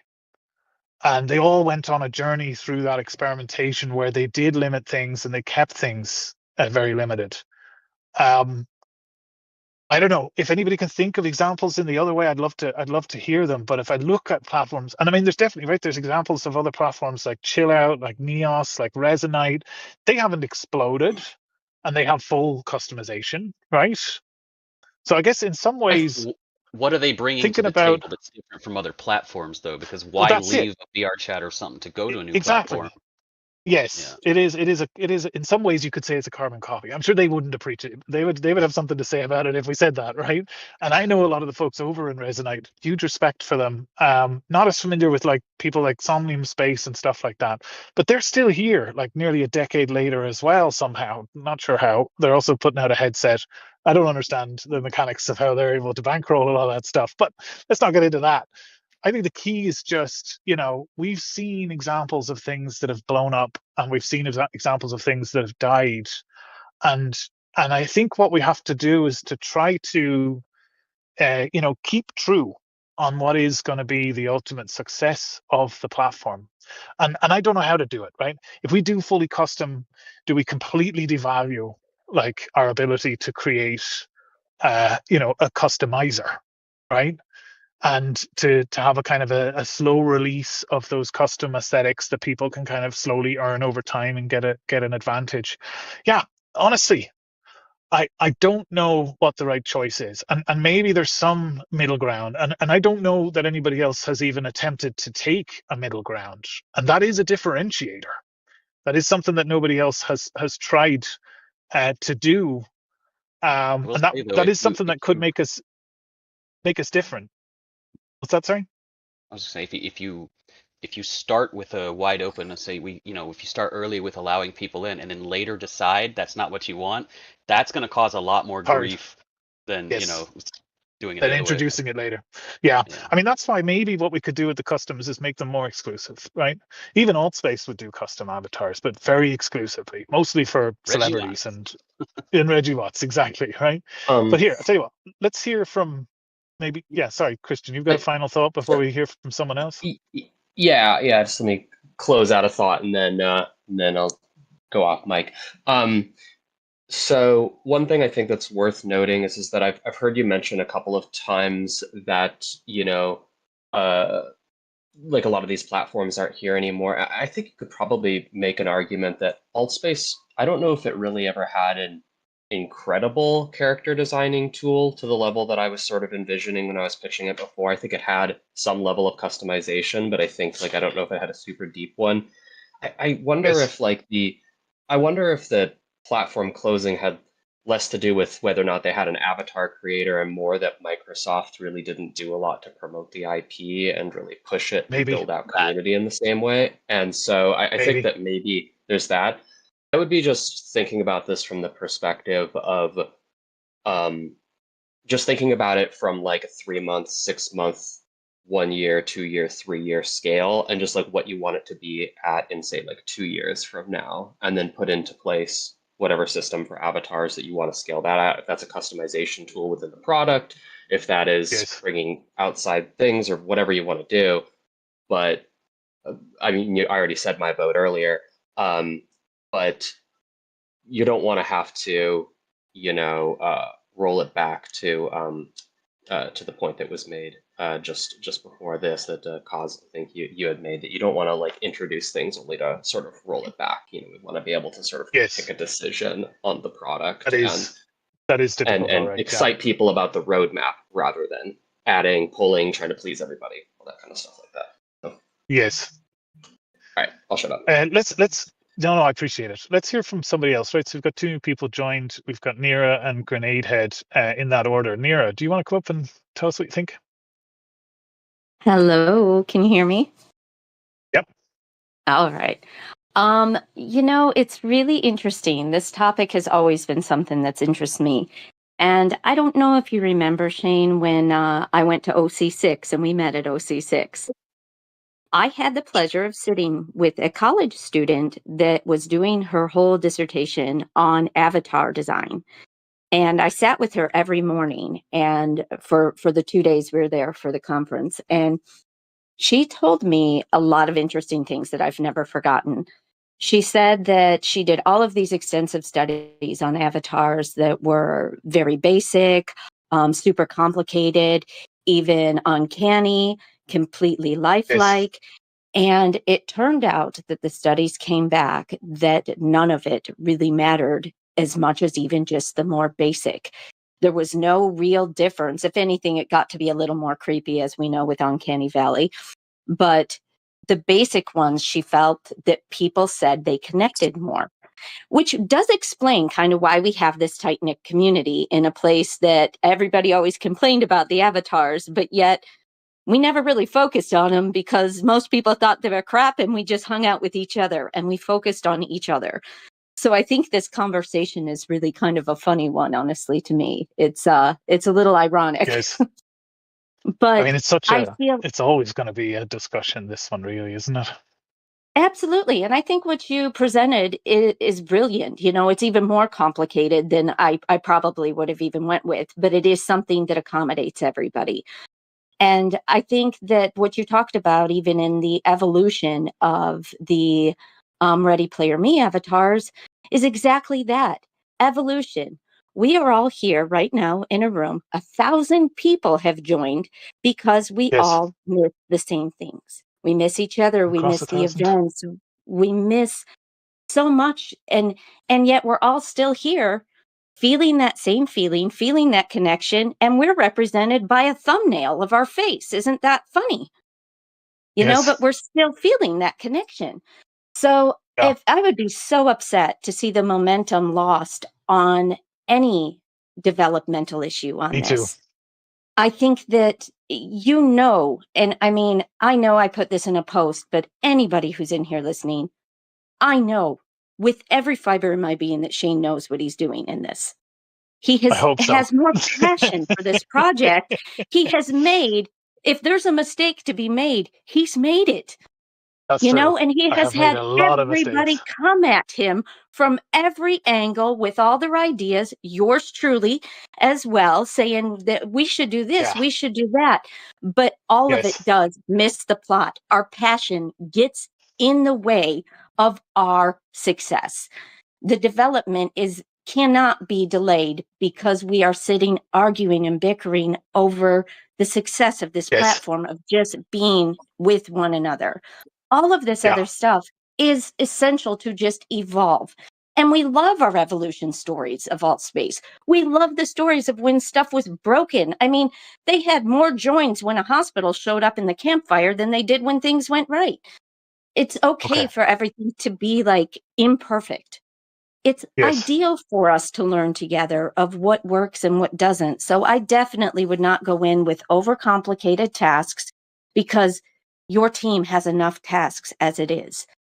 And I think it's Yeah. really important that we just stay focused on the end game and the overall picture and all of these other little details of, what avatars will be like, when can we add customization?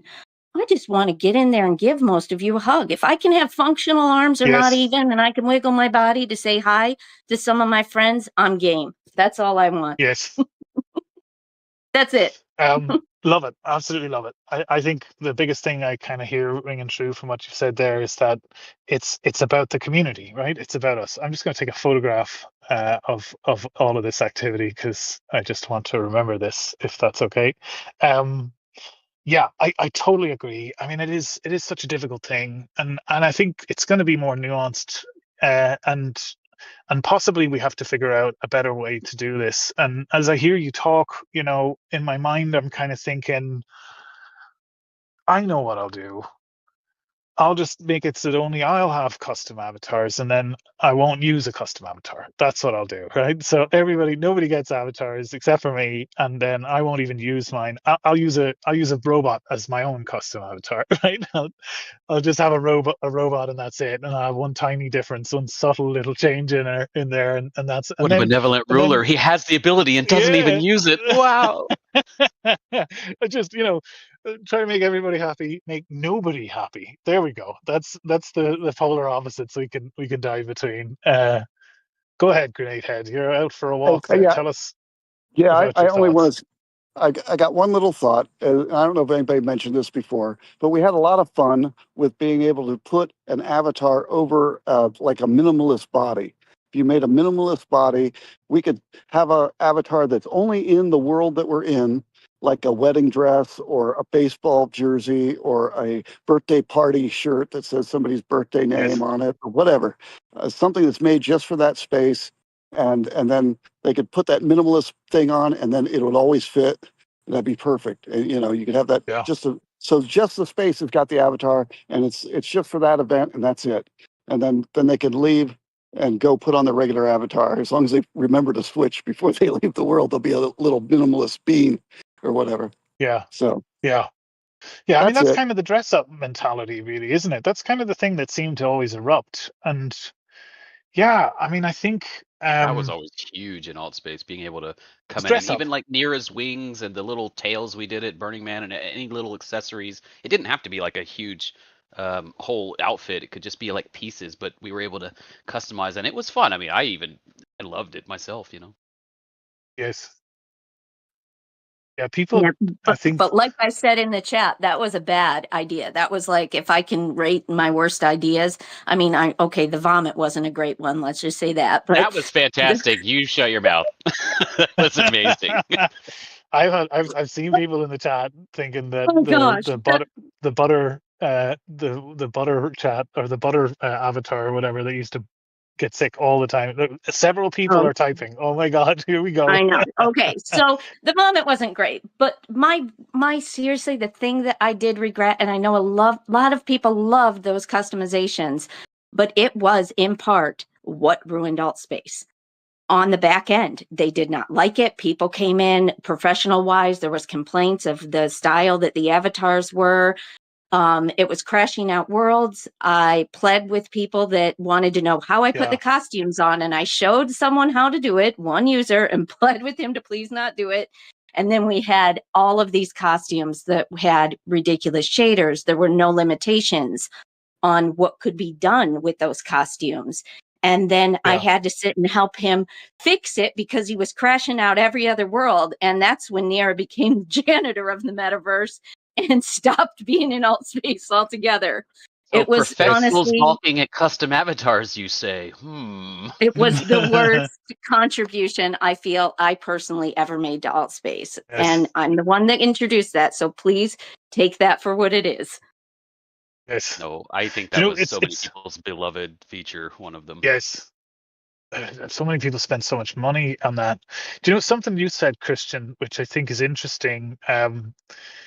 So towards the later years in Allspace, they invested quite a lot. Microsoft invested quite a lot in the newer version of the Avatar system, and it went quite a bit further than the the original customization. Like there was lots you could do. There was way more outfits. You had like multi-tone coloring to your hair, where parts of it could be one color and another color. It had all of the facial expression enhancements that were kind of never there before, and like loads of customizations within like just the face alone in terms of everything from eye color to everything else. And it's interesting, do you know, I think they actually did go pretty far with the level of customization you could do, and I think that actually resonated with a lot of people. It probably made it easier for them to abandon the old system because they introduced something that was maybe 4 or 5 times as as much variation as the old system. But they also at a certain point towards the end, like maybe a year or two, some of the people in the chat who worked there at the time would have more insight into this, but there was a heavy focus on events towards the end, and there was a heavy focus on trying to control that onboarding experience. Like they had, here's the campfire, it's the default place where everybody goes, and in there's never going to be any custom stuff. Everybody's going to use the default set of avatars, and that's kind of it. And I don't know whether it was a last ditch effort or if there was just, a change in terms of priorities internally. But maybe a year or 2 years before that, they took the campfire away. They took their central controlled onboarding space and default space effectively away. And what the community did was they created their own campfire and brought in all of these custom bells and whistles. So for the last 2 years, and this is what we're talking about, people did dress up as standard. That was the default when people landed onto the platform. They had dresses and they had tuxedos and they had legs. Like some people actually brought legs in because the avatars famously didn't have legs. You can see in the chat there's some pictures of the newer generation of avatars, and there was there was quite a lot there, from outfits to hats to hairstyles to colors within all of that, to facial hair and all of this stuff that you just never had before.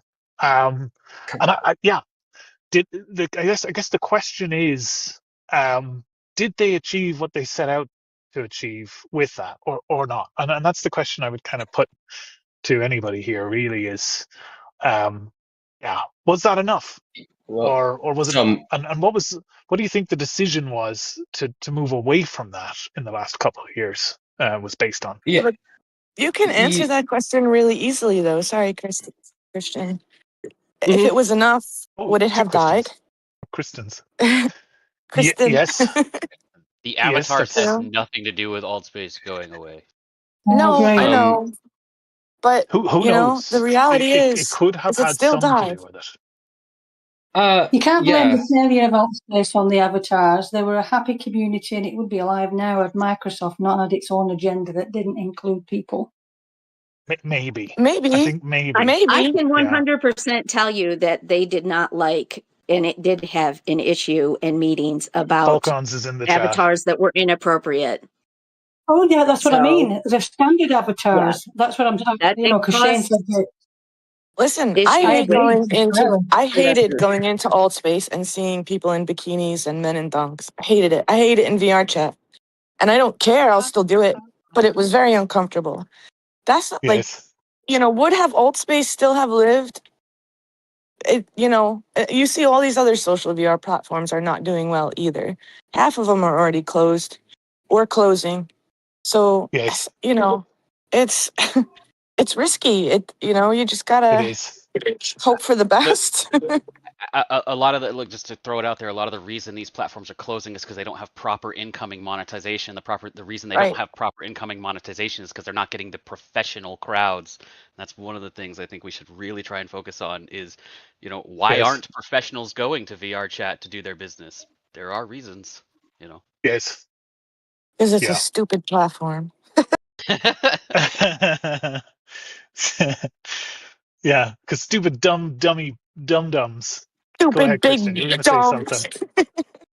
dogs. What were you going to say, Christian, before? What was I gonna say? Something along the lines of I can't really speculate on like what happened on Yeah. the closing. Although I do know people Yes. who were running things there at the time, so could always ask them. But like, Yes. I think that yeah, it's interesting with the early avatars because a lot of the reasoning behind some of those decisions that were just touched on is that a lot of it was also just technical feasibility early on. Like when we were first designing a lot Yes. of the early things, they did this sort of base avatar and the amount of like pixels and polys that we had available without causing issues, all that time ago was just way more limited. And so a lot of it was like trying to find a creative solution at the Gear time VR. that for VR, yeah, because like things like adding on layers, clothing, whatever, just caused a lot of problems early. So we're trying to like kind of create things that indicated the shape of clothing and stuff like that and whatever in the designs. And that's what the modeling team and stuff was trying to do. But that was a lot of the thinking around the early stuff. And the legs was interesting because I remember this whole like conversation early on about whether or not having legs would break immersion because so many users were seated at the time, and so it's like if you're seated but you see legs walking underneath you, does that break immersion? Like so many of these questions in the early alt space days, like there was nobody really knew back then. Like Yes. what was going to break immersion, what was going to create problems, things like that. So it's just interesting. I don't Yes. remember the point I was going to make about the other stuff with the avatars. I think it was just something along the lines in agreement with some of the other people had said that like I don't think it Yes. probably shut down because of avatars. I think that like you could continue to build out the depth and things like that. It's probably more like how it's marketed and just all this Yes. stuff. But I remember what I was going to say.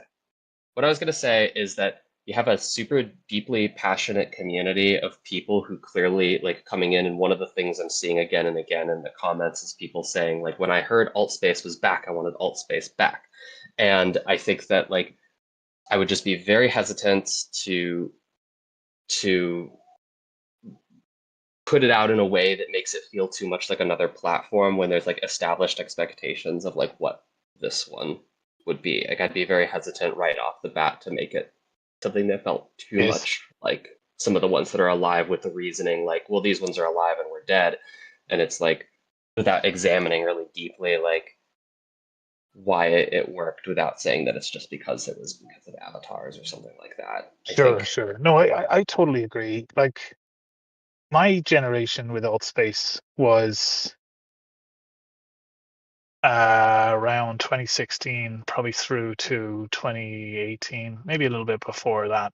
Really sort of early days. Not the very first generation, but maybe the second generation, the second wave. I wasn't there for maybe more than 6 months before the first shutdown and when Microsoft acquired it. And I completely agree with you. There was a lot of things there that, you know, could have been done differently. And I mean, at this stage, I'm a little bit older, a little bit wiser. I've tried to do it myself, and I understand more how hard it is to try and do something like this. And to Neer's point, I've made tons of mistakes, loads of them. Uh, I think you can't really say for sure that there's any one definitive reason why one thing is better than another, right? And even though like some of these examples like Rec Room aren't here today, when they were here, they were very, very popular. And trying to understand why they were popular then, um, I think is key. I don't think it's fair to say that Altspace shut down simply because of the avatars. I would say that there's probably a combination of things. Like it's a spectrum. I think overall, engagement and retention on the platform was, wasn't kind of given the attention that it should have had, and I think people should have been listened to more, probably, right? And I feel like yeah, there was a lot of time probably spent chasing dreams, trying to go after like ticketed events and monetization, or maybe trying What to they bring should have done, they celebrities. never did that. Oh, they did. They did that Wait, towards the end. did Paid they? events. Yes, 100%. They had paid Too events. little, too late. Yeah, but I mean, the problem is, if you don't have the critical mass of users, then spending the time and energy on building out all that infrastructure means you're not going to get a return on the investment in just the payment infrastructure, let alone the No. decades worth of building that you've been doing. Um, but look, I will say one thing, right?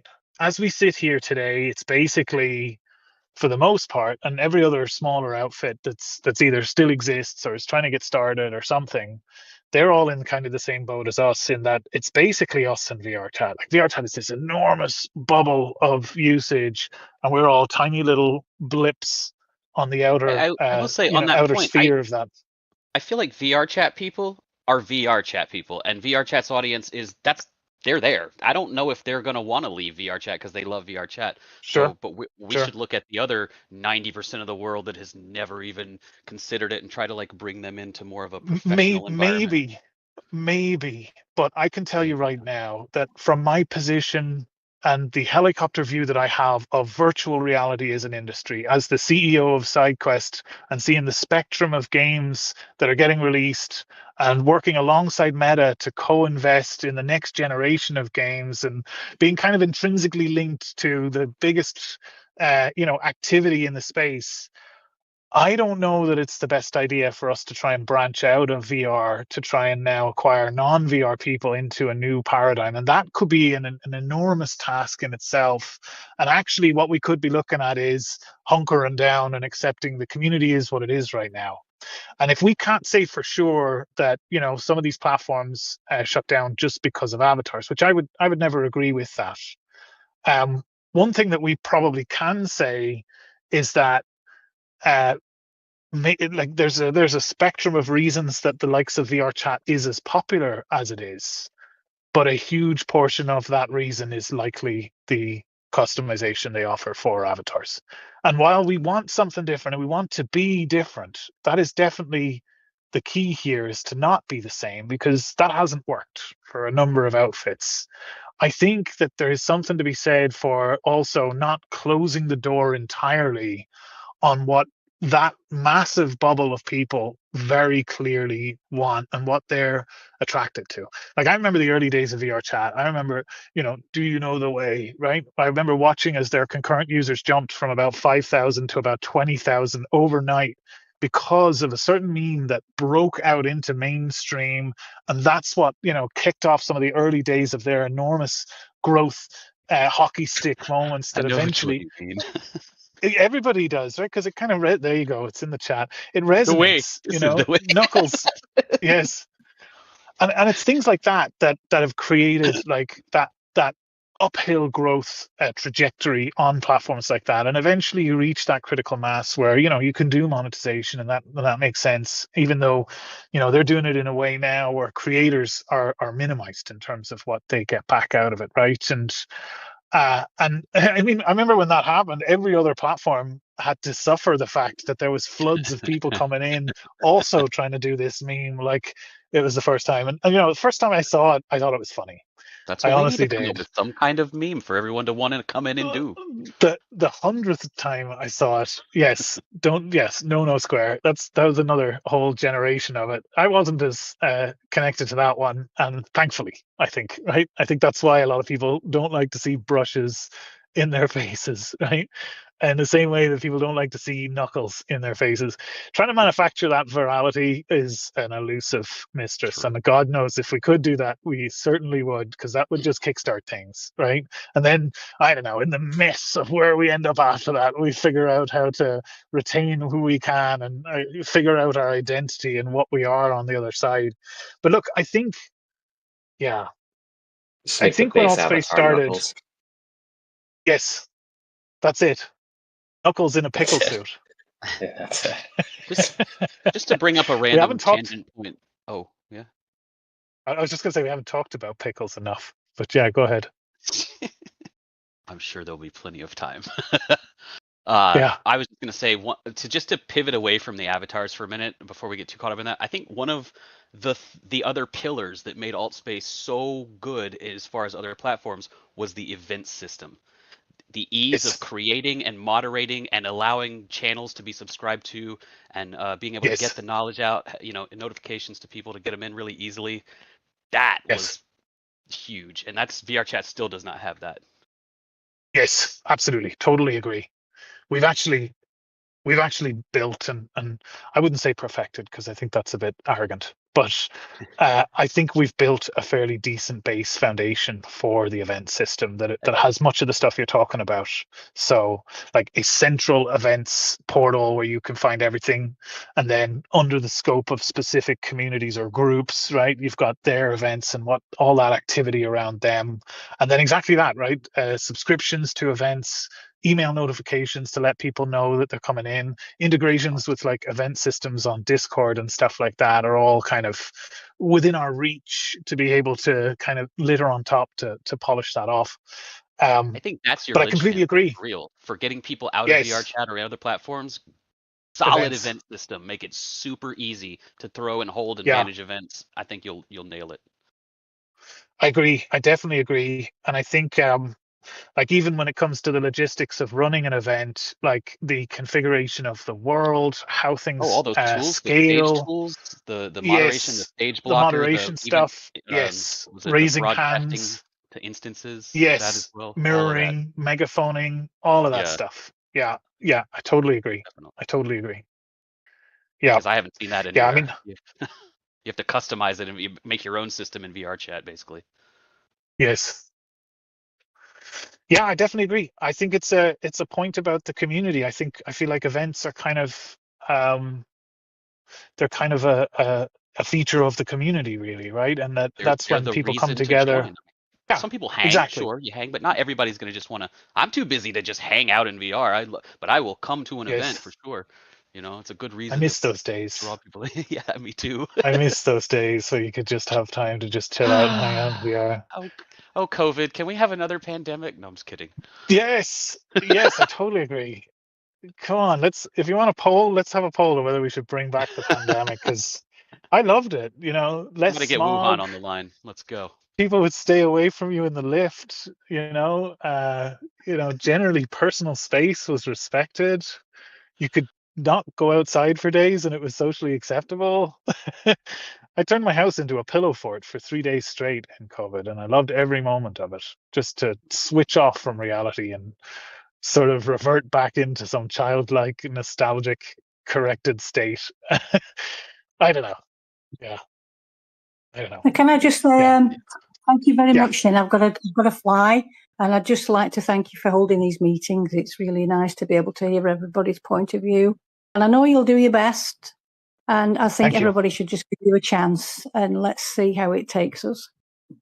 I honestly, I really appreciate it. I thank you coming up for talking. I thank everybody, right, for coming up and giving your opinion. I think we can do this like this from here on out, right? Instead of the town halls being like me or the official team talking at the community, let's get more of the community up, and we can all talk about it. And 90 people in here. I want 120 next week. That's the main difference that I think that you'll bring here, because Altspace was the opposite. They never listened to us. You never got a support ticket reply apart from a generic one, and only Jimmy ever listened to us, and he got kicked out for it. So it's really great that you want you want this input and feedback. So thank you. Thanks again. Thank you, Daisy. Well, look, have a good night, and we'll talk to you soon. Thanks. Bye bye. Maybe I'll say to everybody as well, and thanks to Daisy as well, especially, right, for sharing what we're doing with the communities. I really want to get us over 1,000. So if anybody wants to go out and just tell everyone to just get in here because we need to get over 1,000, I'm cool with that. But if they ask, I didn't say that. So, What are we and I at know right this now? is on live stream. Right now we are at what is it, 950 something probably.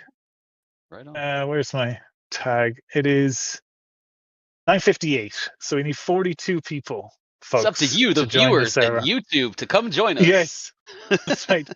All you guys at home, get on You down. lurkers. Let's go. Yeah. Yeah. Oh God. Yeah. Anybody else in the chat? You want to come up, Prodigy? You want to come up and say hello to everybody? Uh, anybody else? Lydia, I'll put you on the spot. JW, come on. You always love to tell everybody. Yeah. Anybody, if you want to raise your hand, I'll be happy to invite you up. I'd love to hear your thoughts. Oh, Major's coming back. Can I just say Welcome one back, more Major. thing? Yes, go ahead. I wanted to tell you, I talked to Gavin Wilhite. Gotcha. Oh. To Gavin Wilhite, one of the original builders of Altspace. He says he is optimistic and that he hopes it keeps just good social dynamics, because that's what he loved most about it. Tell him to join the Discord and help the numbers. Yeah, So I'll message him. We're still buddies. I thought that, That's how we got started on this. Originally, was drinking beer. We're working on the avatars because we knew each other from D&D in college. he still loves this baby, and I know he does. So, I know I he did reach does. out to him when they did Burning Man in there. I got a hold of him and told him, because I knew he was so bummed when Burning Man got canceled. And I wanted to make sure he was still a part of Burning Man happening in there. And when this happened, I talked to him too. And so he is optimistic about it, and he's happy to see it. It made his day. That's great. Yeah, That's I know honestly he's great. still very, very passionate about this. It's great. It's great to Yes. see. Yeah, One of I mean, the it has most to feel probably, I'm pretty sure. good to see so many people. And I wanted him to see that. It's like when you start a project, you never know how many people you'll affect. You never know what you do, what you'll say, what kind of effect you'll have on anybody. And I think that's quite remarkable of anybody that started this project, to see people fighting for it, some 15 years later or something, like to still keep it alive. Yes, That has to feel pretty darn good. it does. It's also kind of scary to have the responsibility of trying to bring that to everybody. I noticed somebody in the chat mentioned Bruce. I think it was Miguel. Bruce has given us a little bit of a nod as well. So that's interesting to hear, right? Gavin has given us a nod. Bruce has given us a nod. We just need Eric to now come in and give us a nod, and then we're in a good position. Let's see. We've got Drew. Falcrons is in the chat, dropping down heart emojis. Shout out to Falcrons. Everybody, I think, should remember Falkrons from the many times he spent sitting in that bush in the campfire, just waiting for the chance to jump in. I see Yunji's there. I knew it. I knew Yunji was gonna. You'd love to jump out of that bush or not. Sometimes just hang out in the bush. That's cool too. Okay, let's see. Who have we got? Major, if you don't have anything, maybe we can give Drew a shot and come back to you if you want. Yeah, actually, I got to run, so you guys go ahead. I'll just put everything in the text. I appreciate it, and thanks for coming up and talking. I know it can make people quite anxious to come up and talk in front of what was 90 people really here at the peak. We're into the 30s as well, so yeah, thanks very much, and have a good afternoon, good evening, and good night. Hey Shane, this is Have a good one. Stone Drew here. I was on Altspace as Druffin, and one of the things that I wanted to ask questions about from things that I'd seen in the chat, Rebecca had suggested or mentioned, what is the long-standing monetization strategy? We as a community love Altspace enough that, man, I'd pay for it. So I'm kind of curious as to what that looks like, and I'm really interested to hear what JW and Yunji and many others from their experience have to say about how we set up Altspace to have a community culture, guidelines, and standards. I think that that's one of the things that really helps people become comfortable here. And so I'm curious, what does that look like as far as onboarding people to this culture? Gotcha. Well, look, I'll talk about the monetization first, right? Since that was your first point, and I've actually linked in the chat in the Q&A a little bit of info in terms of how we view monetization. I think the most important thing about monetization is figuring out what critical mass is, which is kind of that threshold that you need to reach where it makes sense to introduce monetization. Monetization is such a tricky thing, really, because when you're in those stages of user growth, introducing monetization too early can stunt that growth. It's as simple as that, right? But one thing that I kind of keep coming back to is that prioritizing monetization from day one, whenever the user base is small, means that it's going to take a long time for you to actually, recoup the cost of even implementing those, financial systems to make the monetization useful. And without enough critical mass in terms of users, the monetization will ultimately also be underutilized. And I think something that I've, being involved with SideQuest and seeing how things work on the stores in general, understanding, how developers have to figure out how to contend with so many upstream entities that want to eat into their revenue share, right? And I make that parallel between like content creators and avatar makers and world makers on a monetization system versus developers releasing games inside of a store, because it's actually very similar, believe it or not. And whether it's the game engine that takes 5% or an install fee, and then the store that takes 30% off of that, and then after that's happened, you've got a publisher who takes a huge chunk and recoups all of their own subsidized marketing and other tools at a huge price, and does that all up front before the developer ever sees anything. And maybe down the line, the developer might see, if they're lucky, low double digits percentage of the revenue share on their game. And I think the problem with the monetization as it is today is that even at the scale that you're at with VR chat stand to make a reasonable amount, but even their margins are very thin.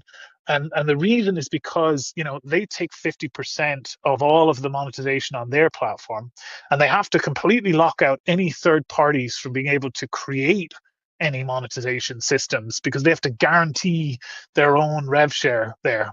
And at the end of it, you're left with, the creators themselves basically get the poor end of the stick. So I don't know. I think from our standpoint, we plan to monetize the platform in order to guarantee its survival. We plan to use the tech in the platform to be able to build out enterprise solutions.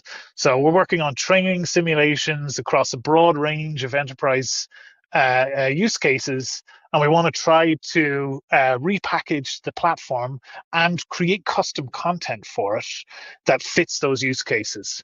That's kind of where we want to go in the short term. We also want to spin out parts of the platform as like standalone components that we can then sell on like the asset stores, right? Like for instance, we have this state-of-the-art physics-based character controller, uh, which kind of contends with, let's say, Boneworks or others in terms of the amount of capability and yeah, out of the box thinking that's gone into building it. And we'd love to release that on the asset store so that others can also take advantage of that in their own games as well. So those are two areas that we're focusing on is trying to find ways to use the tech stack that we've built and make it available for paying customers, commercial use cases, that kind of thing, rather than trying to focus on monetizing the users at this early stage, because that's a timing question, I think, in general, and it's about trying to find, when does it make sense to do that. And I appreciate you wanting to subscribe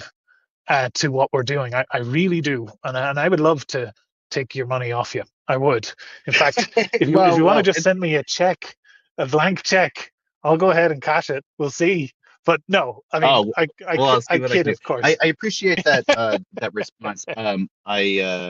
This is the first stream that I've been diving into, but I'm really excited. So if that was Yes. previously expressed on the roadmap, I didn't know about that. But No, it's okay. as a little follow on to that, when you say critical mass, I think that success is more than just quantifiable numbers of users, but you make really strong points here. What do you think a critical mass number might be? Maybe that's not a question that I need answer to right Yeah, now, but just to it help is. the Yeah. ghosty images in my mind. Sure. It is a difficult thing to try to assess.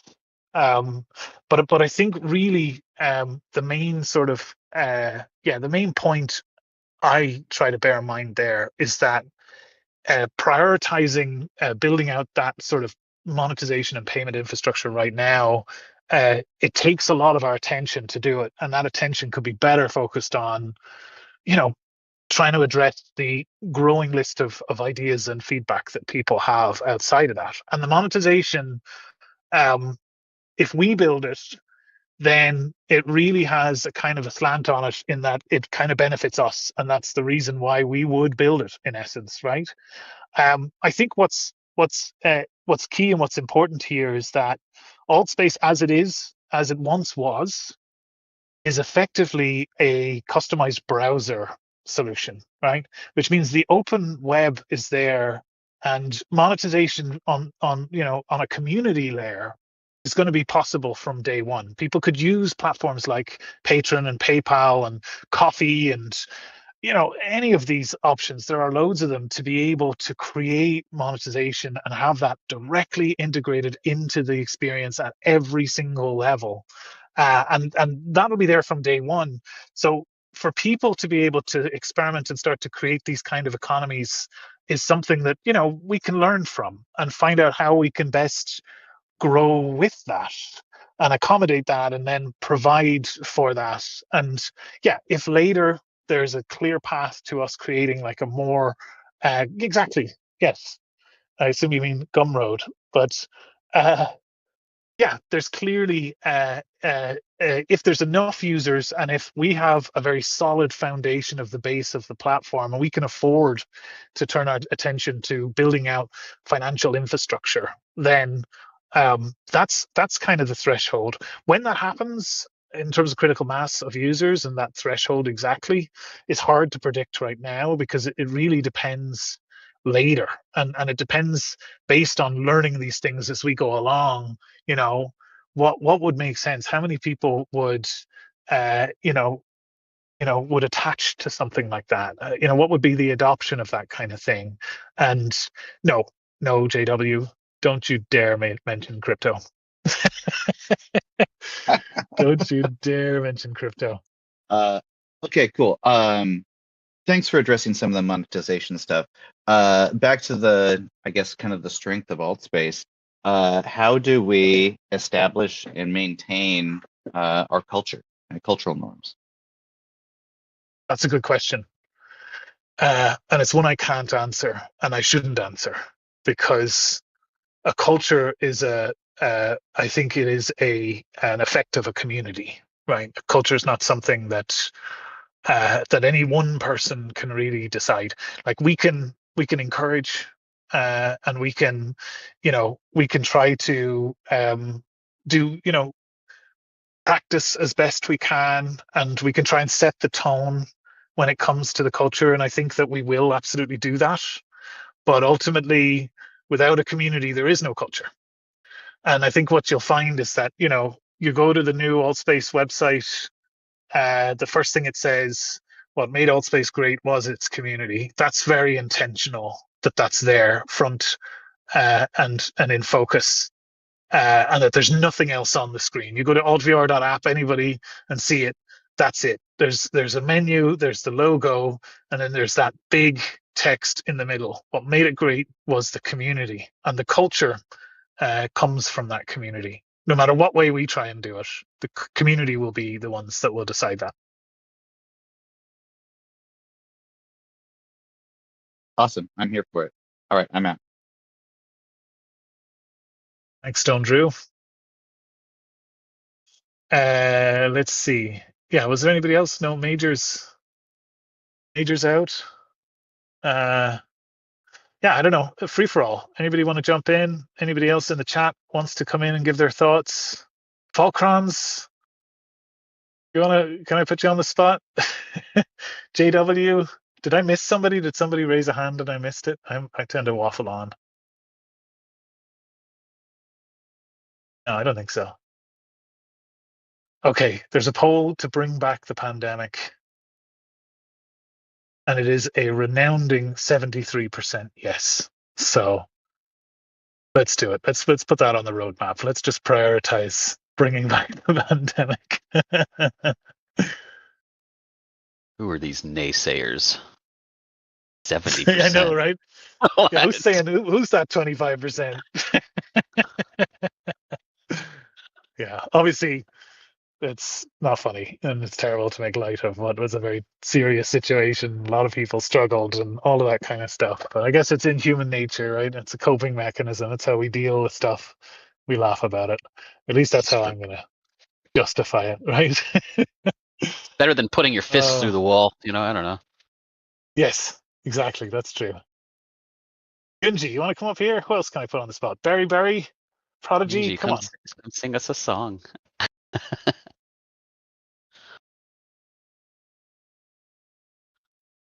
Oh, there we go. Everybody's coming now. Nice. Let's hear for some fresh voices. Yunji, you're first in. Tell us. Talk to us. I guess I just want to reiterate something I said earlier, which is when it comes to large projects like these, I mean, it is a mountain, right? And we all have our opinions on how to climb that mountain. There's many ways to climb that mountain, but the biggest point is that you have to take it a step at a time, right? And together, taking these micro steps will eventually get us to a place. And it might not even be the place that we imagine, right? Might be something better, but the point is that we stick together. So just please, all I ask is that we're patient with each other. We're kind and respectful with one another. And, we just keep these conversations going. I appreciate all of the passion that everyone's bringing to the table here. If it wasn't something important, we wouldn't be so vocal about it, right? So, stay with us and see where this takes us. That's all. Love it. No notes. Completely love it. Yeah, I think, I hopefully speak for a lot of people that I'm in complete agreement, and we're in complete agreement with that the inclusivity of this is important, and us trying to see things from each other's perspectives. Prodigy, what have you got for us? Oh, he's deafened. Go ahead, Prodigy. Hey Shane, how's it going? Not too bad. How are you? Doing good. Long time I no just want chat. to say, yeah, long time no see. I just want to say I love what you're doing, first of all, and I think the inclusivity route, making sure everyone has their own choices, is like definitely the right route. I appreciate that. Yeah, Yeah, and I appreciate your support for sure. cool. Thank you for having me. Cheers for being here. Oh, okay. Falcon's gonna make a grenade head is coming in too. Let's hear what Falcon. I love hearing from you guys, especially, right? Because you really represent people who had such a 360-degree view on this in the past, who could see the community and could see behind the scenes. I'll shut up. Falcons, bestow your wisdom upon us. Oh, I don't know about wisdom. No, hey, I want to say that I really enjoyed listening to all this and kind of participating. I was very, very excited to hear, about it coming back and all that. Altspace is it's very special, right? It had a huge impact on my life, and I think a lot of the users' lives as well, which is why there's so much passion in here. Sorry, I'm getting emotional just talking about it. Yes. So, I think what we're doing here is the right direction because there is that level of passion within the community, and honestly, that's what makes us different, right? Than these other communities. So, continuing to engage with those folks and give people the chance to speak up and provide their input. I've loved this, and I'm excited to continue to be here and be part of it. Yeah, thank you, everybody. I appreciate it. Seriously, I really do. I appreciate it so much that you guys are here and are willing to kind of have some input and contribution towards this. And that goes to especially you guys who are kind of involved behind the scenes and helping to make some of the high level decisions, as well as the wider community, right? Overall, because I completely agree with you and with Yunji. This is what makes us different. This is community. We're living it right now. This is it, real time, streamed straight into your eyeballs. And yeah, I think it's the right path. I'm glad that you agree. I definitely am. Can I also make a quick note about that too? I mean, Yes. outside of it just being community, like Altspace was also my home, as it was for so many people. I don't really just see Altspace as a community in the sense of like, oh, it's just a bunch of people virtually online just hanging out with each other. No.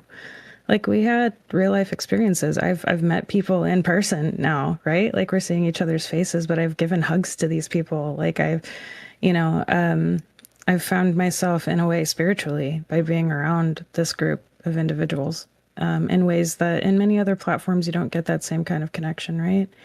And so in that way, it means a lot to me, and I really hope that we can carry that sort of familial spirit, not just as a virtual community, but as a real one, just like in actual societies where, we find a piece of land and, we build concessions around that. We build places for us to build meaning around each other, and to actually live with each other, to find value in that space, right? Like there's reasons why people keep coming to certain cities and certain towns and things like that. So as we're moving forward, I want us all to think about that. What kind of city do we want? Like what do we want to be? And do we want to be more than a city? We're a whole universe. We have so much space to stretch out and grow. So let's do it. I hope it. I really hope we can do that. I think that should be our primary goal, is to make sure that we don't not do that. Apologies for the double negative, but yeah, to stay on track and to absolutely do that. I yeah, completely agree. Can I add a one little thing here about the kit system? Um, we've got to have a nice low poly kit system so that everybody can start building fairly early on. It doesn't have to be on day one, but has to be really early in the pipeline. Um, Yes. and I know Microsoft, they had like bought the rights to one of the kit systems or something. That's one route, but we could also build low poly kits. Maybe we should each be working on making low poly objects, send them in for review as to and how we can arrange them as kits and get them have some sort of system so we get them into a kit system. I I don't love think that we need a. idea. I don't think we need a review system so much as we need like the old system where we can just share them as we want with who we want. Share them. Yes. Well, Yeah. And if I totally. they're bad, people aren't going to use them because it'll self correct in that way. Like I'm not going to put Yes. crappy User overloaded creation.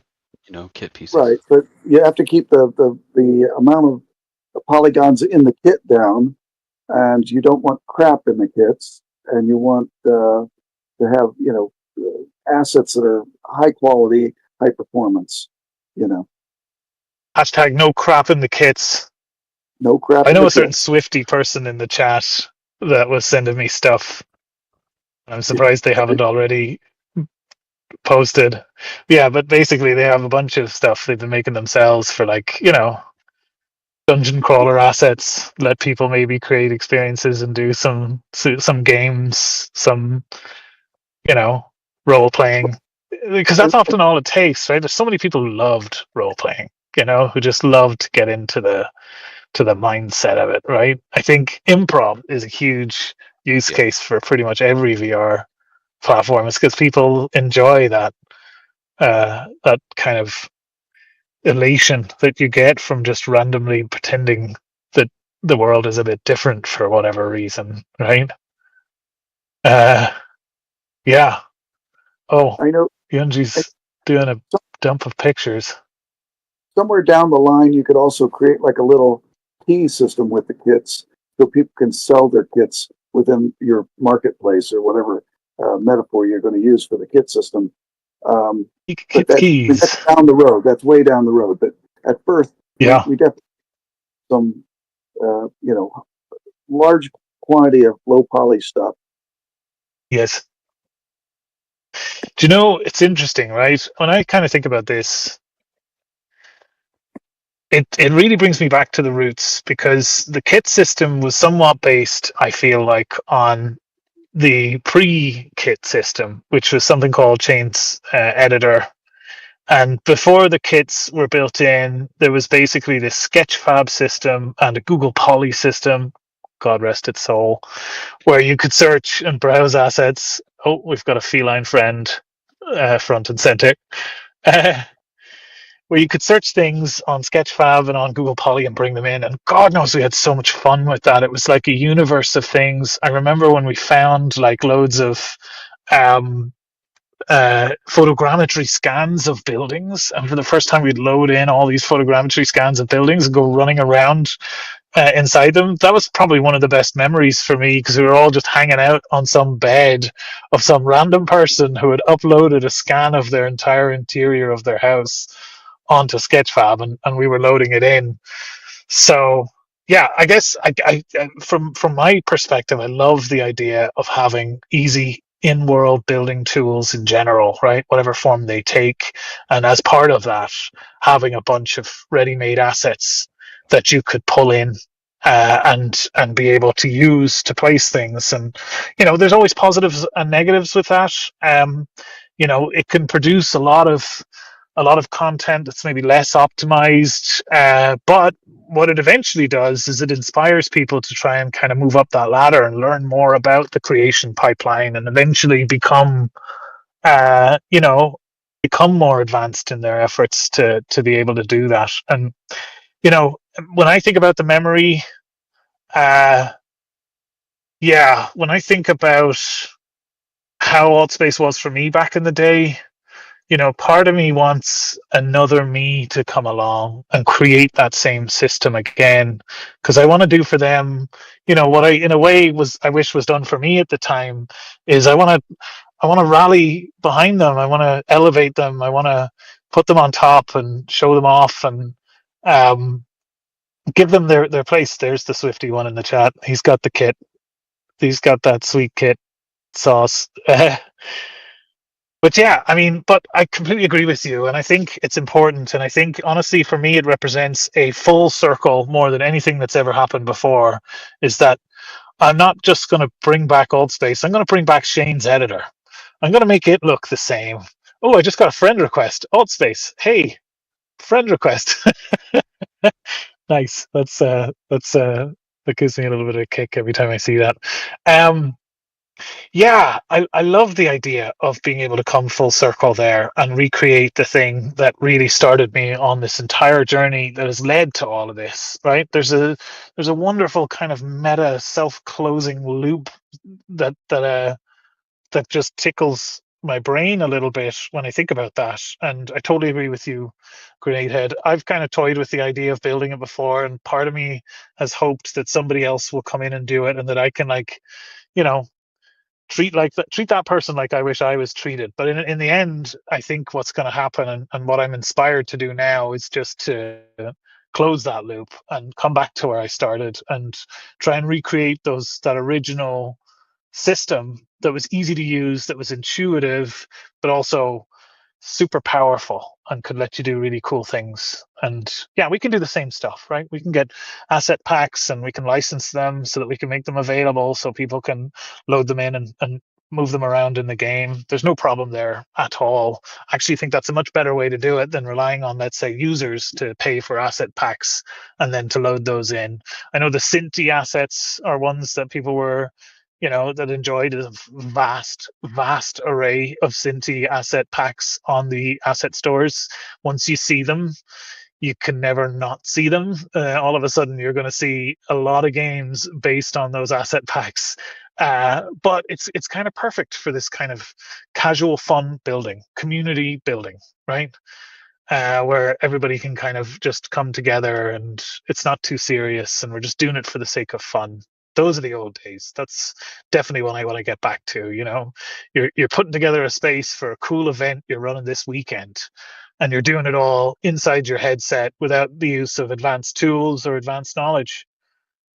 That's the chef's kiss right there.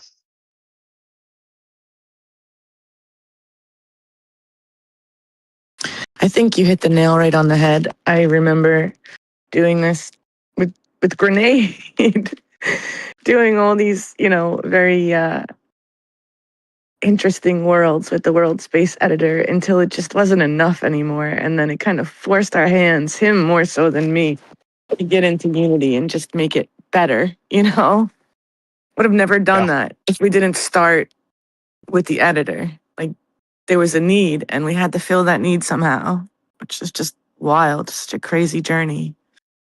Yes, it really is. It's such a Say benefit. one thing to put into the editor, just an idea, Shane, is proper instancing of objects, so that if I throw in like literally like 1,000 of the same thing, it should only render Yes. once. You know what I mean? I don't think that was in the old system. No, definitely not. Definitely not. And I completely agree. It is something that we have built in now into the SDK. So there's an SDK out there that people are building with, and you can build in Unity, which means you can do all of that instancing and GPU instancing, material instancing, all of that stuff you can do yourself in Unity. But in world though. Exactly. And that's where it gets tricky. And well, not necessarily tricky. That's where you have to be careful to accommodate that. And what we've done is we've built it so that, all the primitive objects you can create in game, even if it's just shapes and stuff like that, that the system will automatically reduce them down to their smallest number of unique materials and meshes and reuse those all over the place. So it works with, pooling and other things under the hood to try and keep things as optimized as possible. So that, yeah, if you do want to do that and you want to just take a little chunk of terrain and then just stamp and put it everywhere, then at least you don't have to, at least there's an optimization in there that might make that a little bit less costly, let's say, overall. That would be Thank awesome. you, Yunji. Thank you so much for coming up and speaking up. Appreciate it. Yeah. Take care, everybody. I'll see you. Talk to you soon. Christian, I feel like you were going to talk a few times in there. Maybe it's too much time has passed, and God knows what you were going to say, but I want to hear it if you Oh, were going to say something. holding a thought for more than 10 seconds, impossible. Well, Who knows? Who knows? But I don't know what I was going to say, but I will take an opportunity to give you props for a second, Shane. So I know that we've thank gone you. back and forth a lot on avatars, directions, things like that, and whatever. And one of the reasons why I wanted to come on to do, a contribution or be one of the contributors to art and stuff for this was because when you and I met the first time, the level of passion that you had for the original, for the community, for all of that. I mean, even when you're talking about bringing back the robot avatars or whatever, I don't know if a lot of people would really be thinking about a lot of those old community members and stuff like that. And for, really from the way that you talked about it, there's just so much like joy and reverence and everything like that for the community, for the original space and all that stuff like that that you share. So I kind of feel like no matter what it goes, I really appreciate this sort of community driven approach that you're taking with this. And I feel like ultimately it's going to be in very good hands. So there's some props for you, Shane. I Appreciate what you're appreciate that. doing. I really do. Honestly, it's I mean that's my goal is to try to I'm in a really lucky position to be able to kind of represent the community's interests, and hopefully I can do a good job. That's what I hope I can do. And I yeah, there is a lot of passion here for sure. I'm just another Yeah. voice in that community, and everybody else demonstrates that same level of passion too. But thank you, I really appreciate that. Mm-hmm. Let's see. Will I just pick random people from the audience Definitely. and invite them to speak? Okay, we're going to do a segment here we haven't done before. I'm just going to randomly invite people and let's see if they accept my invitation. You have 10 seconds. You Yeah. know who you are. Andy has You've his been hand invited. raised. Andy Wood. No, Andy was who I invited. That's Talk to us, Andy. Tell us It all works out. what do you love? What do you treasure?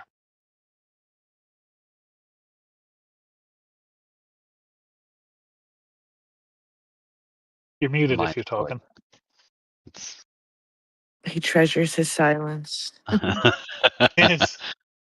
in his yellow robe and his big Okay. glasses. demonstrating patience like No, you I do. I didn't have my headphones on, so like I was listening to the sound system, and I didn't want you to hear that. So yeah, All right. Shane, I am so I don't know. Ever since All Space went away, I've had a big hole in my heart, and it never seemed to go away. And I did move on to VRC, but it never felt like a love affair like it did with All Space. And I will admit, sometimes I go to bed and have little dreams. Maybe not dreams. Maybe like pre-sleep fantasies, where I'd probably win the lottery or something, a big Euro pyramid, and I'd hire you and all the old crew to come back and make it happen. It was a dream I thought could never, never happen, and I just feel so elated right now that I love you. We've had a long relationship. I remember the early days of Shane's editor where you just blown our socks away, turning the A-frame tedium into some physically useful with like widgets, making it all happen. And you've always impressed me, and you've always been my hero, Shane. But like this I has blown appreciate my that. socks off. I just can't imagine. Everything you've always done has been amazing and crazy, and like some people would say that won't work, but like yeah, it did because Shane's a little bit cleverer than most people to make things work.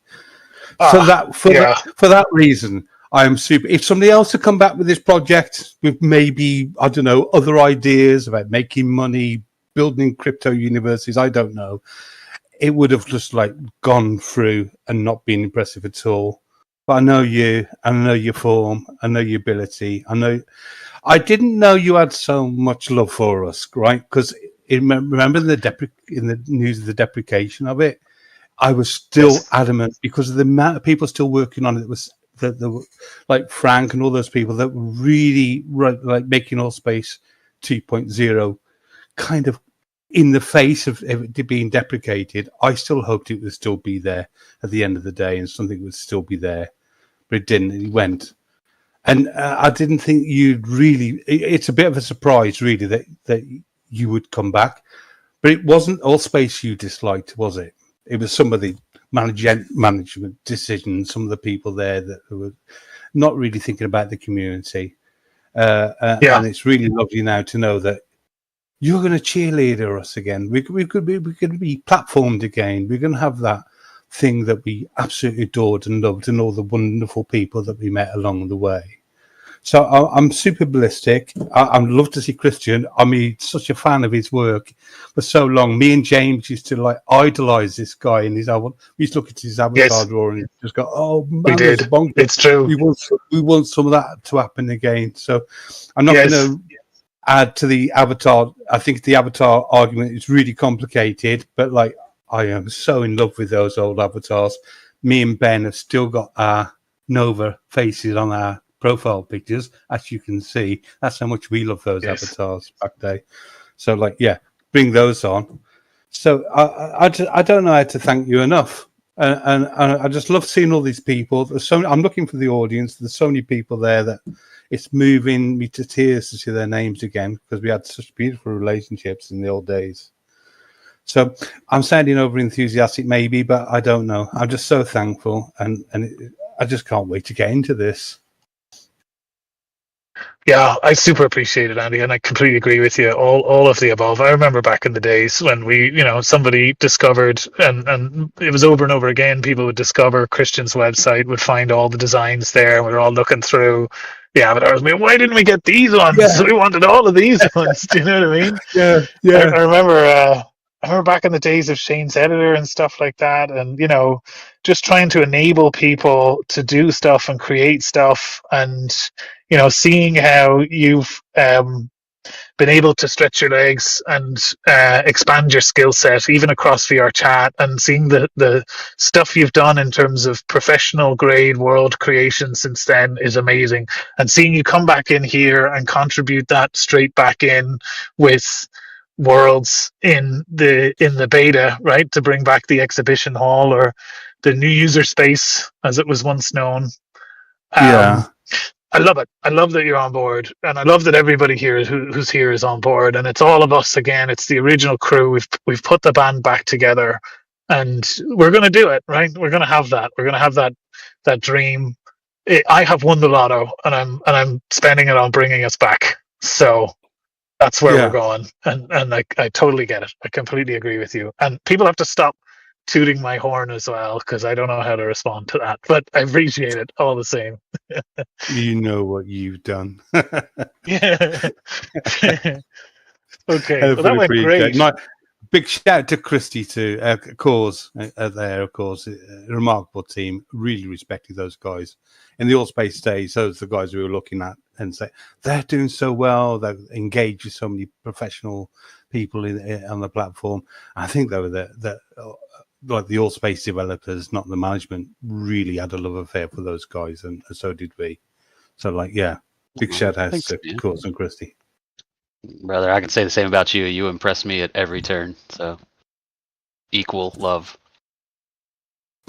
There you go. Big hugging. Thanks, Andy. Appreciate it. Thanks, Shane. Not a real Altspace hug until we go through each other. Oh, no. I used to be very good at putting my hands behind somebody, so my hands are behind the back and not just inside them, because I used to think that mattered.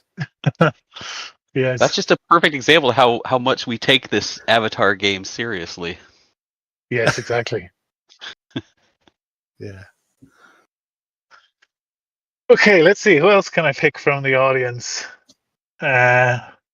I have picked somebody, but I'll give them a few more seconds and see if they want to come in. And if not, then I'm going to pick somebody who I don't know, who I've never talked to before. Mystery guest. And hopefully it's not somebody who I actually do know. And it's really awkward whenever I pretend that I don't know them. In there, Right? it's bad. It's so good. Oh, there's designer girl. There you go. I Hello. gave you a few Hi. seconds. Go ahead. Tell us, what do you treasure? Oh my goodness, definitely community. And I was talking the other day about the inspiration I had from the people that were there. Was one of them was Andy, Nico, the VREM team, other people, Proxide. Do you know, and Daisy, well, there's too many to mention. I can't go through them all, but literally when there was COVID and I found this platform, you were also talking about the educating and education coming to possibly coming to the new alt space, but I did classes and that's where I learned to actually use Unity and Blender. Talking about Nice. connections, my biggest connection I made was my best friend, who I would never have met if it wasn't for the old alt space, because he lives in Russia. He's a Russian guy, and we just so happen, you finally find your soulmate, your best friend, and I wouldn't have found him ever had I not been on a virtual platform. And of course, you all know I also found someone I fell in love with, got married to, thanks to the old Alt Space. But it was the learning how to build, which gave me a new hobby, and because I've always been a designer, and a new way to take my craft, because I was a leotard designer for gymnastics leotards with real clothing in the time. Wow. And during COVID, obviously I lost my job, and learning to build Unity and Blender gave me new skill set, and the people I've met along the way has been incredible.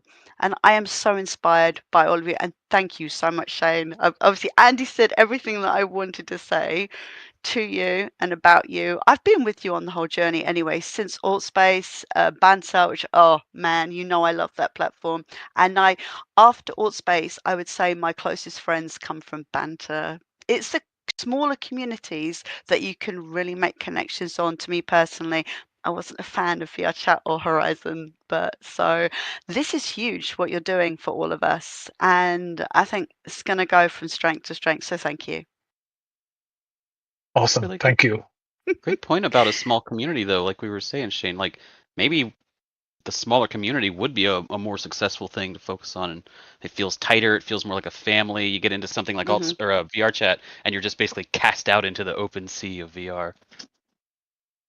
I mean, it's not a Yeah. terrible idea. What's interesting is the path of, like, how people kind of flow into the platform. Um, what we're actually building behind the scenes is the ability to effectively white label this platform, and it could be possible to create a platform for every little small community, but then behind the scenes they're all kind of intrinsically linked, right? I mean, you're kind of talking about a metaverse really at that stage, right? Where you've got this infrastructure that connects everything behind the scenes and allows for people to move easily between different platforms. But you've got a totally different front end, totally different positioning, complete different messaging, totally different parameters that control how people who are expecting that can experience it. And I mean, that could be interesting. That could be a way to try to achieve, like, my dream is to give everybody what they want, right? So we could just re-release all of these platforms one after another, all of the ones that have fallen by the wayside. We'll bring them back. We'll resurrect them. Hell, we'll just Well, resurrect ones that are still here. instead of calling them different platforms, you could call them like different districts within the same platform or something. Have a different way to Yes. separate them within a greater whole. Yes. I just wanted It's a good to idea. one of the things designer girls mentioned, about the education piece. It reminded me of probably my most powerful educational experience I've ever had in my life happened in Altspace, and it was with the Merum crater when the team, rebuilt that to scale based off of the images and stuff that Sam Kostman had taken, and then being able to go on a tour with him. Like it was absolutely insane to be able to have that experience that you never would have been afforded to be able to have outside of AltSpace and the VR experience. So something like that being able to come back would be super amazing too. One of That the sounds things amazing. that Tracy was talking about resonated with me. When I started Altspace, I was in a completely different career. And the same thing happened. Life shut down, and I don't know, something I needed to reevaluate. I found a job with a gaming company. Once they went down and went under, I honed in on all of the skills that I had learned in Altspace in this other company. And I put it into a resume and eventually got a job, with a marketing company that does VR games. So, like, my life has drastically changed where all I do is market these games. Every single day, I do the community and the social media and all the other stuff. And, like, as we're talking, like, all I could think about is this is amazing. Like, this is going to be such an epic comeback because it doesn't really matter. The people want it. Every time you go into VR chat or banter or any of these other apps and you run into the people that you have met and formed these bonds and these friendships. Some of my closest friends are from Altspace days. I still talk to them to this day on the phone, or we got together in their different states or countries. And it's been such an insanely wild ride. I cannot imagine what my life would look like had I not took a chance on a VR headset so many years ago. It was never my intention. I bought it for my son who had zero interest in it. And it's just been so crazy that I can't wait until it comes back. And I can bring some of these other gaming communities in there, because some of them are single player games where they're shooter games and you can't really do the same kind of social events. But it's just going to be so cool. I'm super excited about this. Who's going to be the first to bring Cards Against Humanity back, or whatever it was Yeah, called? right? Oh, it's coming. It's actually already there. It might be there before it even comes back in some It's wild how many regards. times I saw at the super late end of the night there would just be 10 events that were all just that, just everybody hanging Yes, out playing that. and they weren't shy. There was some obscene options in there. That's for sure. Polkons, you were involved in that, right? Back in the early days. You helped build that. Yeah, I was. Yeah, I was one of the three. Nice. It's so cool that Cards Against Humanity is kind of shared in a way like that, right? That you can do that with it. That the license is kind of that share Is, alike is that it? I allows you to didn't know take if it it. was. Oh, it was Yeah, just. no, Okay, it's sweet. actually totally legit. You can't use their name or their branding, and maybe the content of the cards. Maybe you've got to change that, but the whole mechanism of the game is released to the world. That's Anybody cool. can Very take good that. of them. Yeah, Yeah, yeah, really good. nice. You have to credit them, or you have to. It's a typical, copy left that you have to share what you made back to the community again, and it becomes this continuous loop that you must open what you've created. But You're I gonna mean, it's cause the same perfect. thing by releasing these avatars like this if you open them up. That'd be great. Yeah, yeah, exactly. And the community got onto it as well, right? There was a bunch of variations on holograms against Avatars humanity. against reality. Sorry, so true. That's good. That's pretty cool. I like that. I like that. Partnership with Jackbox Games. Jackbox Games is pretty cool. Yeah, actually, your Um, position with SideQuest kind of provides some interesting opportunities of partnerships through games, I would imagine. we've done some stuff in the past where we partner with games and try and promote launches and stuff like that. We create bespoke rooms and watch parties and all of that kind of stuff, which works pretty well. It's just good to try and get people excited and create awareness about new stuff that's coming, because even though there's not enough content in VR, it also simultaneously feels like it's really hard to find those hidden gems. Do you know what I mean? But Yeah, there's not a lot of Jackbox Games, aggregates. yeah. Jackbox Games it's online, but it's kind of like the TV games where everybody connects in on their own device, and then Jackbox Yeah. is kind of up on the big screen, which once again is a perfect it's a perfect thing to kind of align with what we're talking about, because all we need to do is have a flexible browser built in, so you can have a big, you know, cinema size screen, and you put the main visualization up there, and then people use their own browsers. We've actually done a lot of Jackbox games in the past, and it's great. It's a perfect one. It's a lot of fun. There's a few other providers as well that do similar things. Um, and it works really well. It's a nice little social glue, right? Often that's, I think, what is better is, you know, having little miniature contained kind of games, tabletop stuff, that kind of thing can work really well because it promotes a social environment rather than detracts from it, right? It doesn't dominate in terms of, right, people have to be quiet or whatever. Now people could still hang out in the background and do their own thing while a group of people come together and play Jackbox. I tell you what, I'm going to pick somebody at random. Now here's the thing, right? Full disclosure, I might know who you are, but your Discord username might be different to your username somewhere else. And if I don't get it, then that's my disclaimer. That's my get out of jail free. But I am going to pick. Who am I going to pick? I'm going to pick Bear. Bear, you have been invited to talk. You're on the spot, under the spotlight. Come and tell us, what do you treasure? Sexy Cap's comment there. It reminds me. Has anybody reached out to Artsy? Does she know this is happening? I think she might be in the chat. I think she might be in the server. If I not in the voice, but actually has joined the server. Oh, good. Okay. I think, is it some artsy girl? No. Oh, she would just go. This is the thing. AltspaceVR, I think. Gotcha. Well, maybe that's not them then. I don't know their Discord handle. That's all right. Yeah, Nira, obviously that would be good. Just so she Ping knows. them. Get them on the phone. Get them in here. Let's hear what they treasure. Well, she was she did a lot of really beautiful, bespoke, custom houses and spaces for people. There were a lot of artsy houses.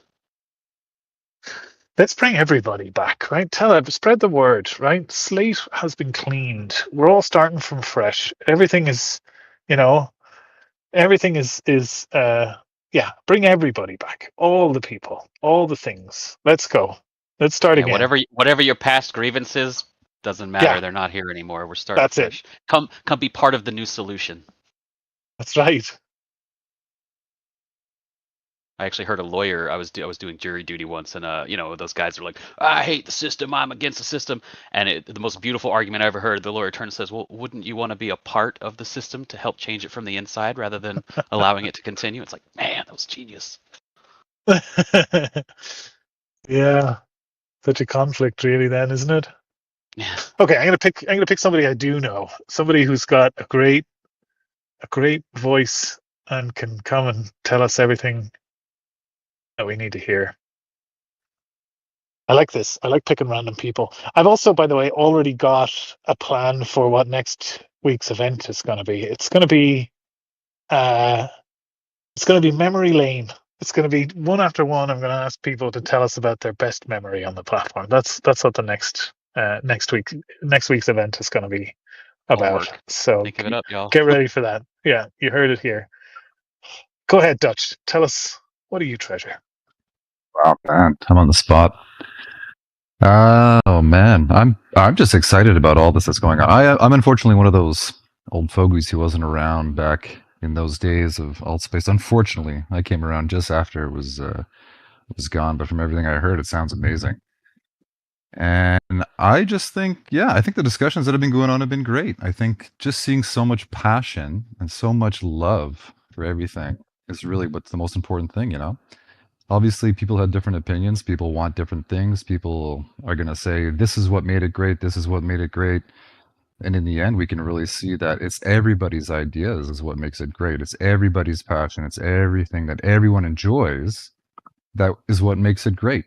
It's having everybody have those connections, having those good times. People want to be able to have good times with people that they enjoy having those good times with, right? So I think that the most important thing is having that space where people who are like-minded, people who want to just have good times without the trolling, without the negativeness, without the stuff, the baggage that can come with VR social platforms. It looks like that's what people had really found in the alt space of old, right? And I think that's what everybody wants again, is to have that kind of safe space where people know that you're going to come in and you're going to find mostly people who are like-minded like you, who are looking for that same type of vibe, to just be able to hang out with people who are not looking to cause trouble, people who are looking to have a good time. And I think that's kind of I think that's exactly what's happening, and I think that's the most important thing. Like somebody had mentioned before, the little details, they're the details. They'll come later on, but the main focus, that everyone knows what they want. They know they want that connection with people that they used to connect with, and new people that they may not have met yet. That might be, even people who are just like them, or people who, a whole nother community of people or friends that they didn't know were out there, and they meet them and it sparks new relationships. I think that's really the goal, right? And I think that we're on a good track to get there. I think that's everybody should be happy that this is being given to us as an opportunity to do that again and to grow new things. So I love everything about it. I mean, I love the conversations too about people who are really passionate about this or that, and they want this, but other people want that. And I think that, like you said, keeping the door open to give everybody what they want, but in a controlled way, so that everyone has that ability to curate their own experience to a degree, I think is the right way to go. And I think people are going to love it. Like I said, I think people need to just see what's going to happen and just go with it.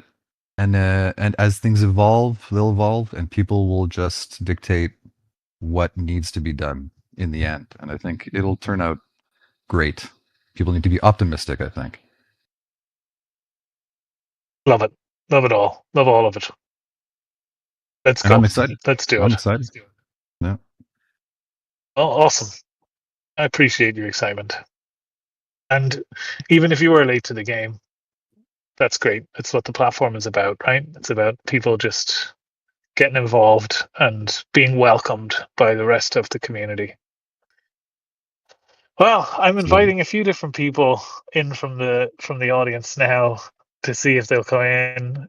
Some people may or may not want to come up and talk. I get it.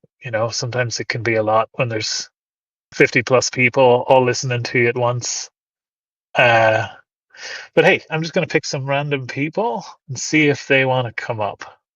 See who jumps, who bites. Good luck getting Ben to speak. I think in 7-8 years, I heard him speak maybe 1.5 times. Oh, can you guys see who I'm inviting as well? Is that a thing? Can you see?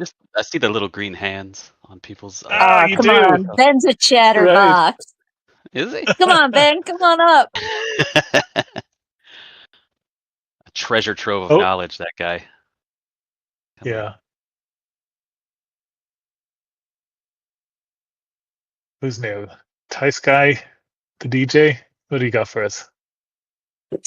Yeah, so I have a lot of background noise and I'm at the train station right now, so I'm gonna pause for 1 second. Okay. Fantastic. Yeah. All right, I think it's a little better now. So yes, so I started DJ. I did DJ a lot of events in alt space. I came towards the middle, maybe after the first shutdown. But I think one of the things that I really treasured was the functions and features, especially coming from the DJ's perspective. Everything was just solid. The video streaming system, and even world building. The way that we have the in-world object editing, the messaging system, the event system.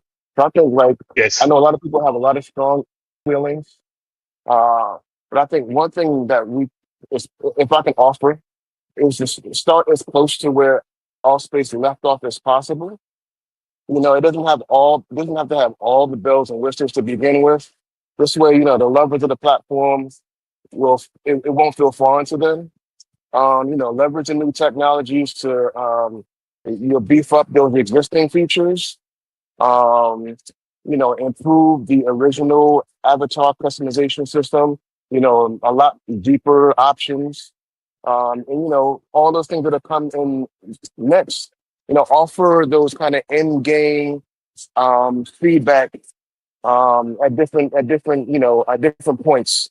If you just finish an event, offer up a feedback about events and what you would like to be improved. And that way you can kind of control the feature roadmap based upon what people are saying as they're actually using the application in real time versus just kind of like, individual opinions here and there. This is my thoughts. I appreciate it. Thanks. Yeah, there's definitely some essential stuff there, right? And I don't think it's rocket science either. And I think enough of us have enough experience with this kind of stuff that we should be able to figure this out. Feedback. Feedback is the key. We're going to go more than just a feedback tab. We're going to have a feedback tab, a feedback page, a feedback form, a feedback everything. It's going to be layers upon layers of feedback because it's going to be everywhere. There won't be one channel. There'll be many, and yeah, as long as it takes to dig through that mountain of feedback, we'll do it. We'll figure it out, and we'll find out what the best thing is to do. And yeah, Yep, I and it think will it's grow. It will essential. grow with us. It will grow with us. Yeah, exactly.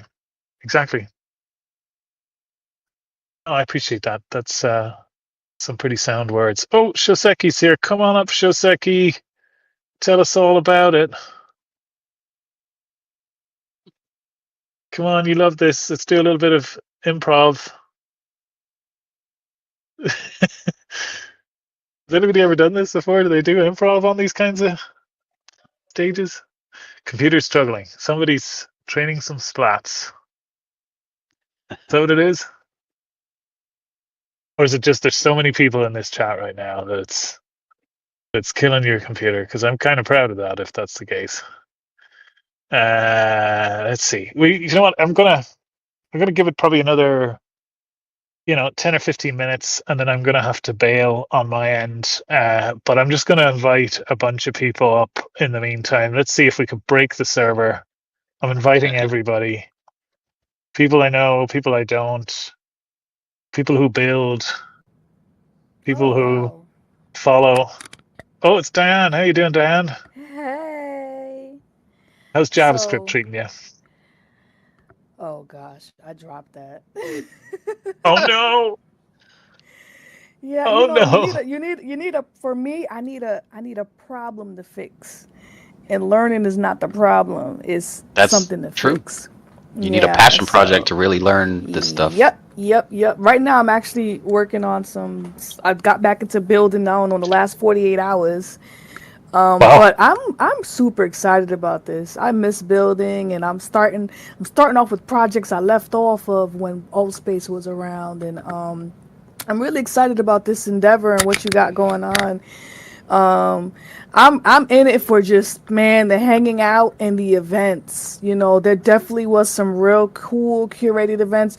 VR chat is still too big, like, and then all the kids be running up in there, and you don't know how to find events. At least I don't.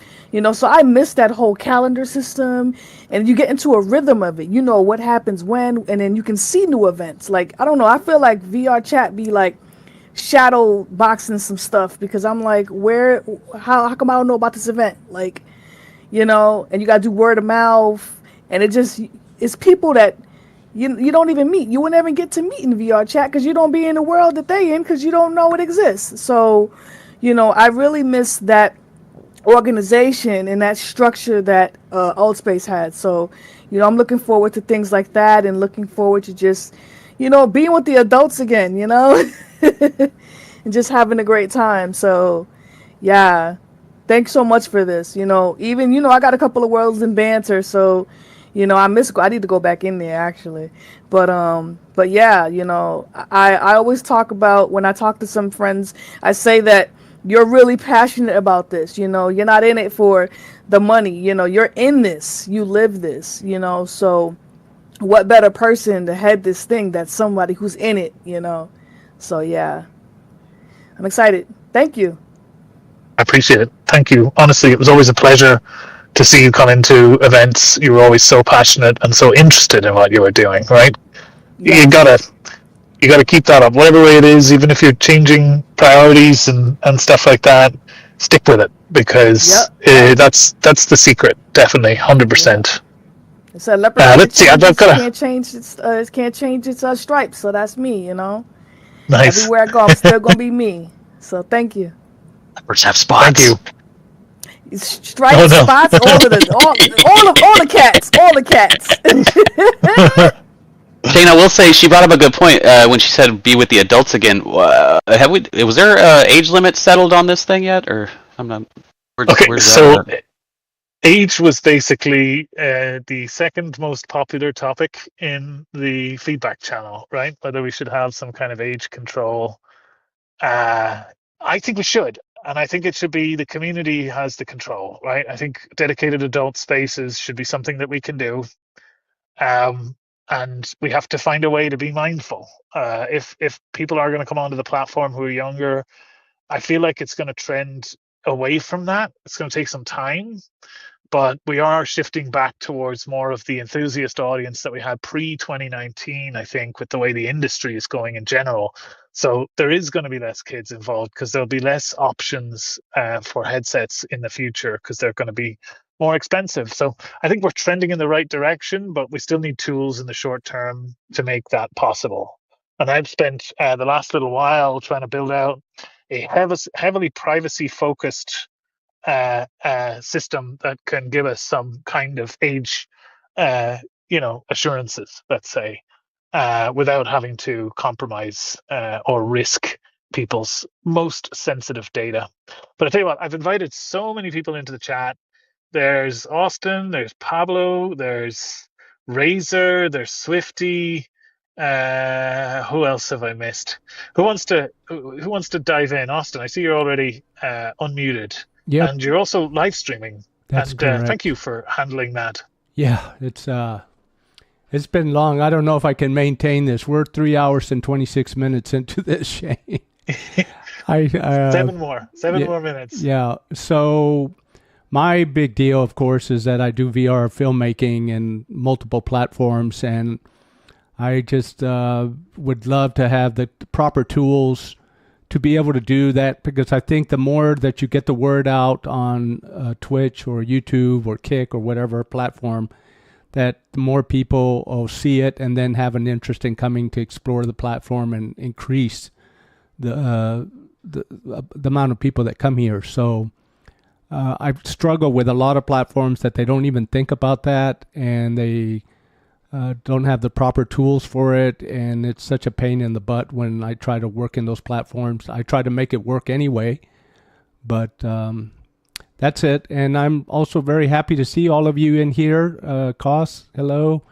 Christy, Rebecca, Jay, or JW, so many people, and I look forward to when the doors open for all of us to be going in there and build the community that we so much love. I wish Shushu and Nico were here too, but eventually, hopefully, they'll come back. So, as they say, drop mic.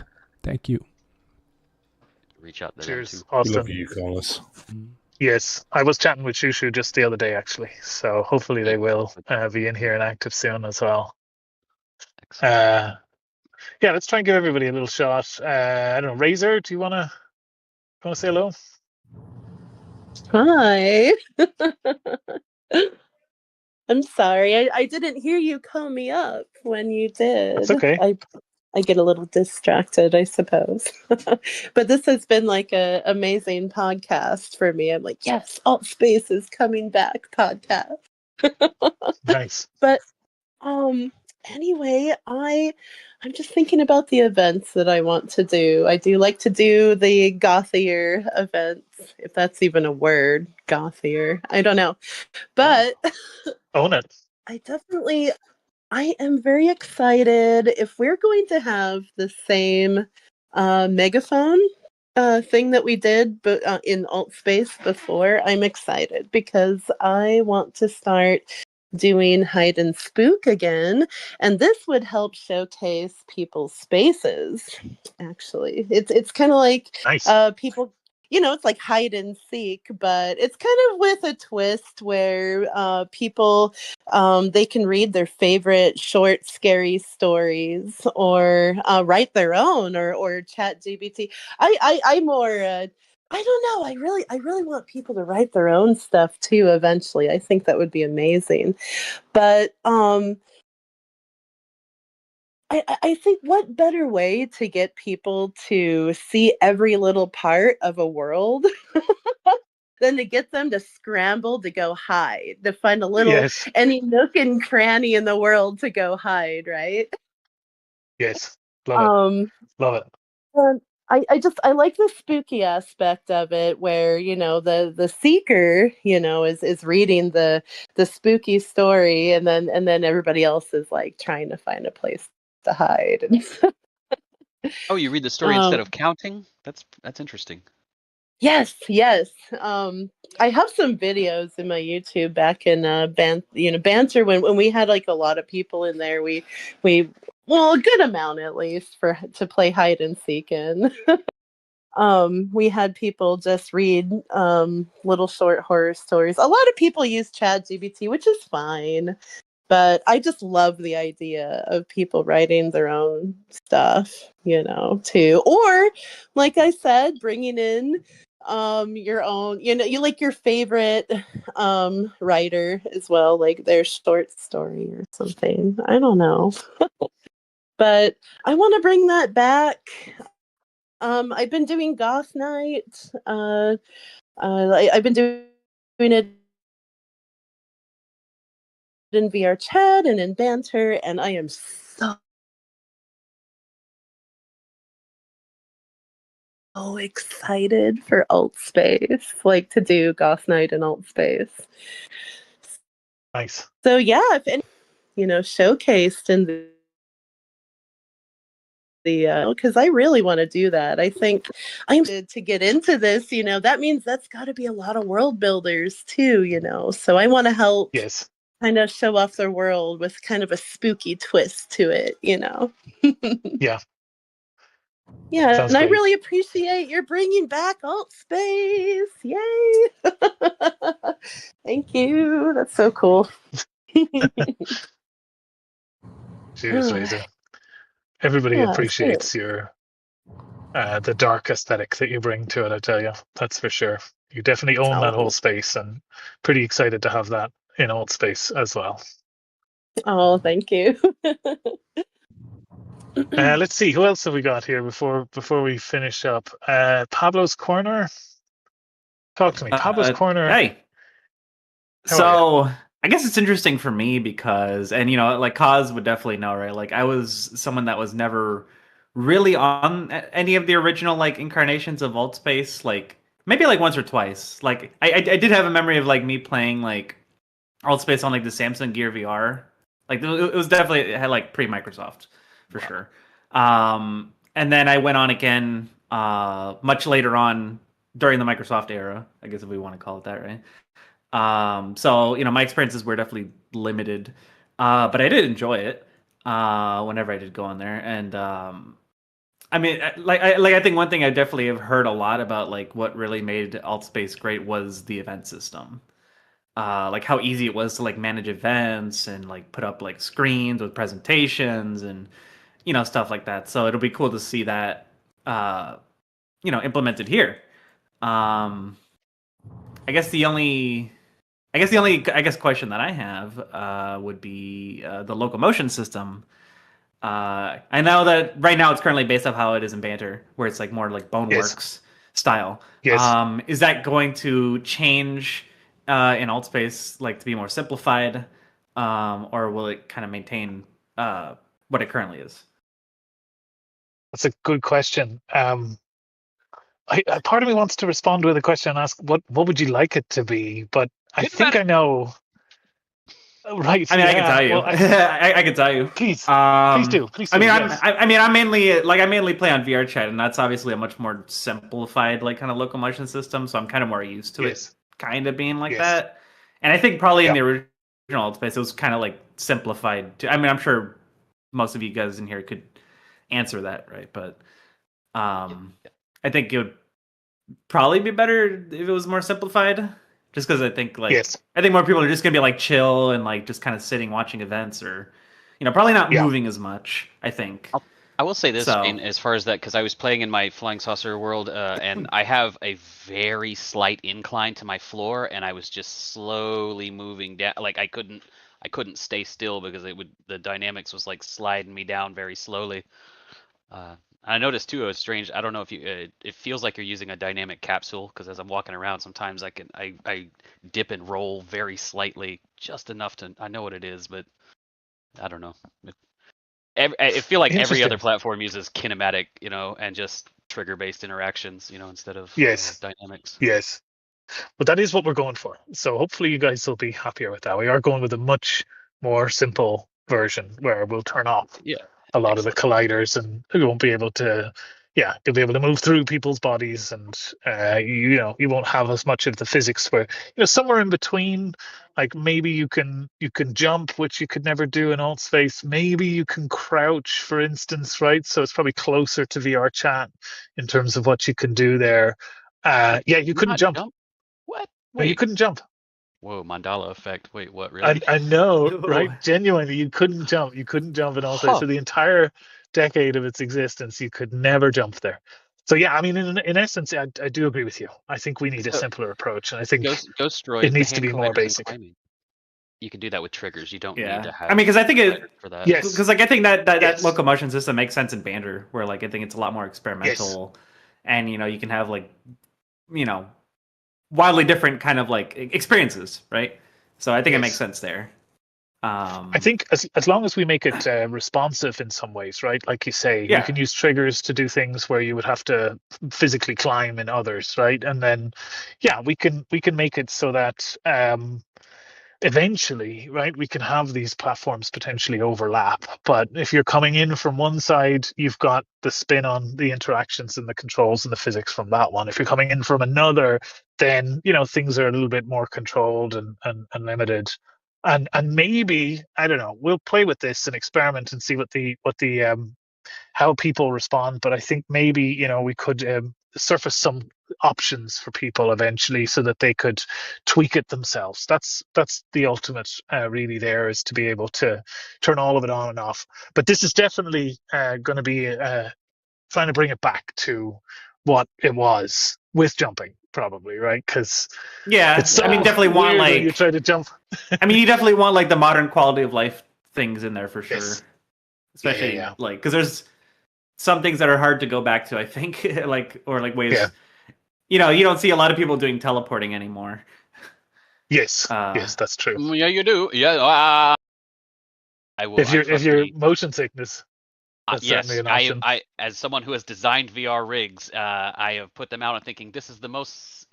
I get a huge amount of people that are like, I can't locomote at all. I have to teleport. Like, there's Yes, still two whole camps for that. So you got to. I mean, it should yes, definitely be an option for sure.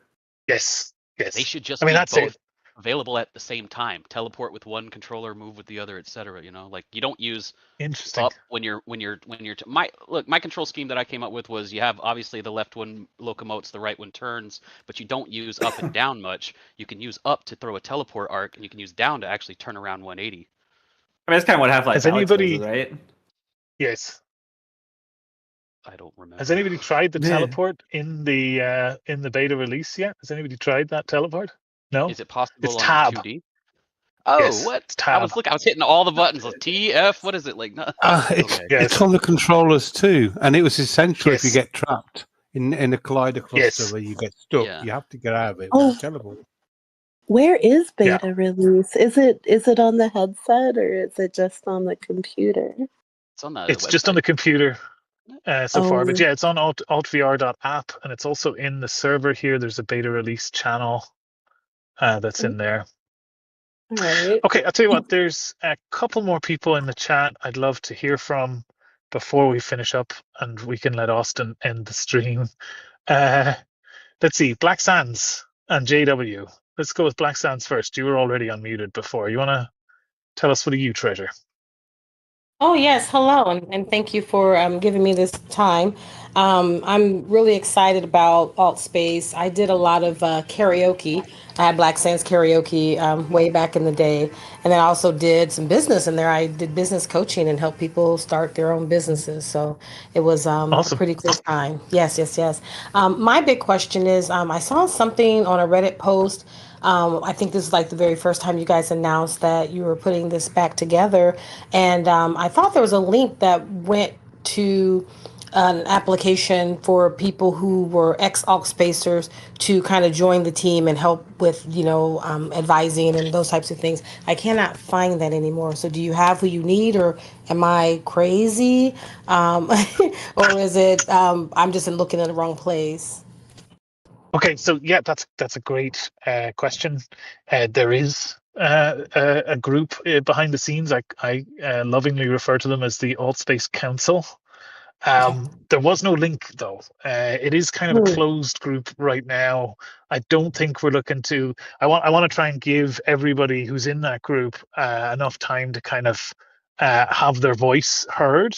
But I think as things grow, I'll want to grow that as well. I just want to do that slowly. So I could definitely keep you in mind for somebody who wants to be a voice. There's a few others also in line as well who are just as eager to put their passion into this. So yeah, I definitely Okay. appreciate. Yeah, I really appreciate that. Right now, it's Thank mostly you so much. previous. Yes, thank you. I appreciate Yeah, yeah, no, that. absolutely. Thank you so much.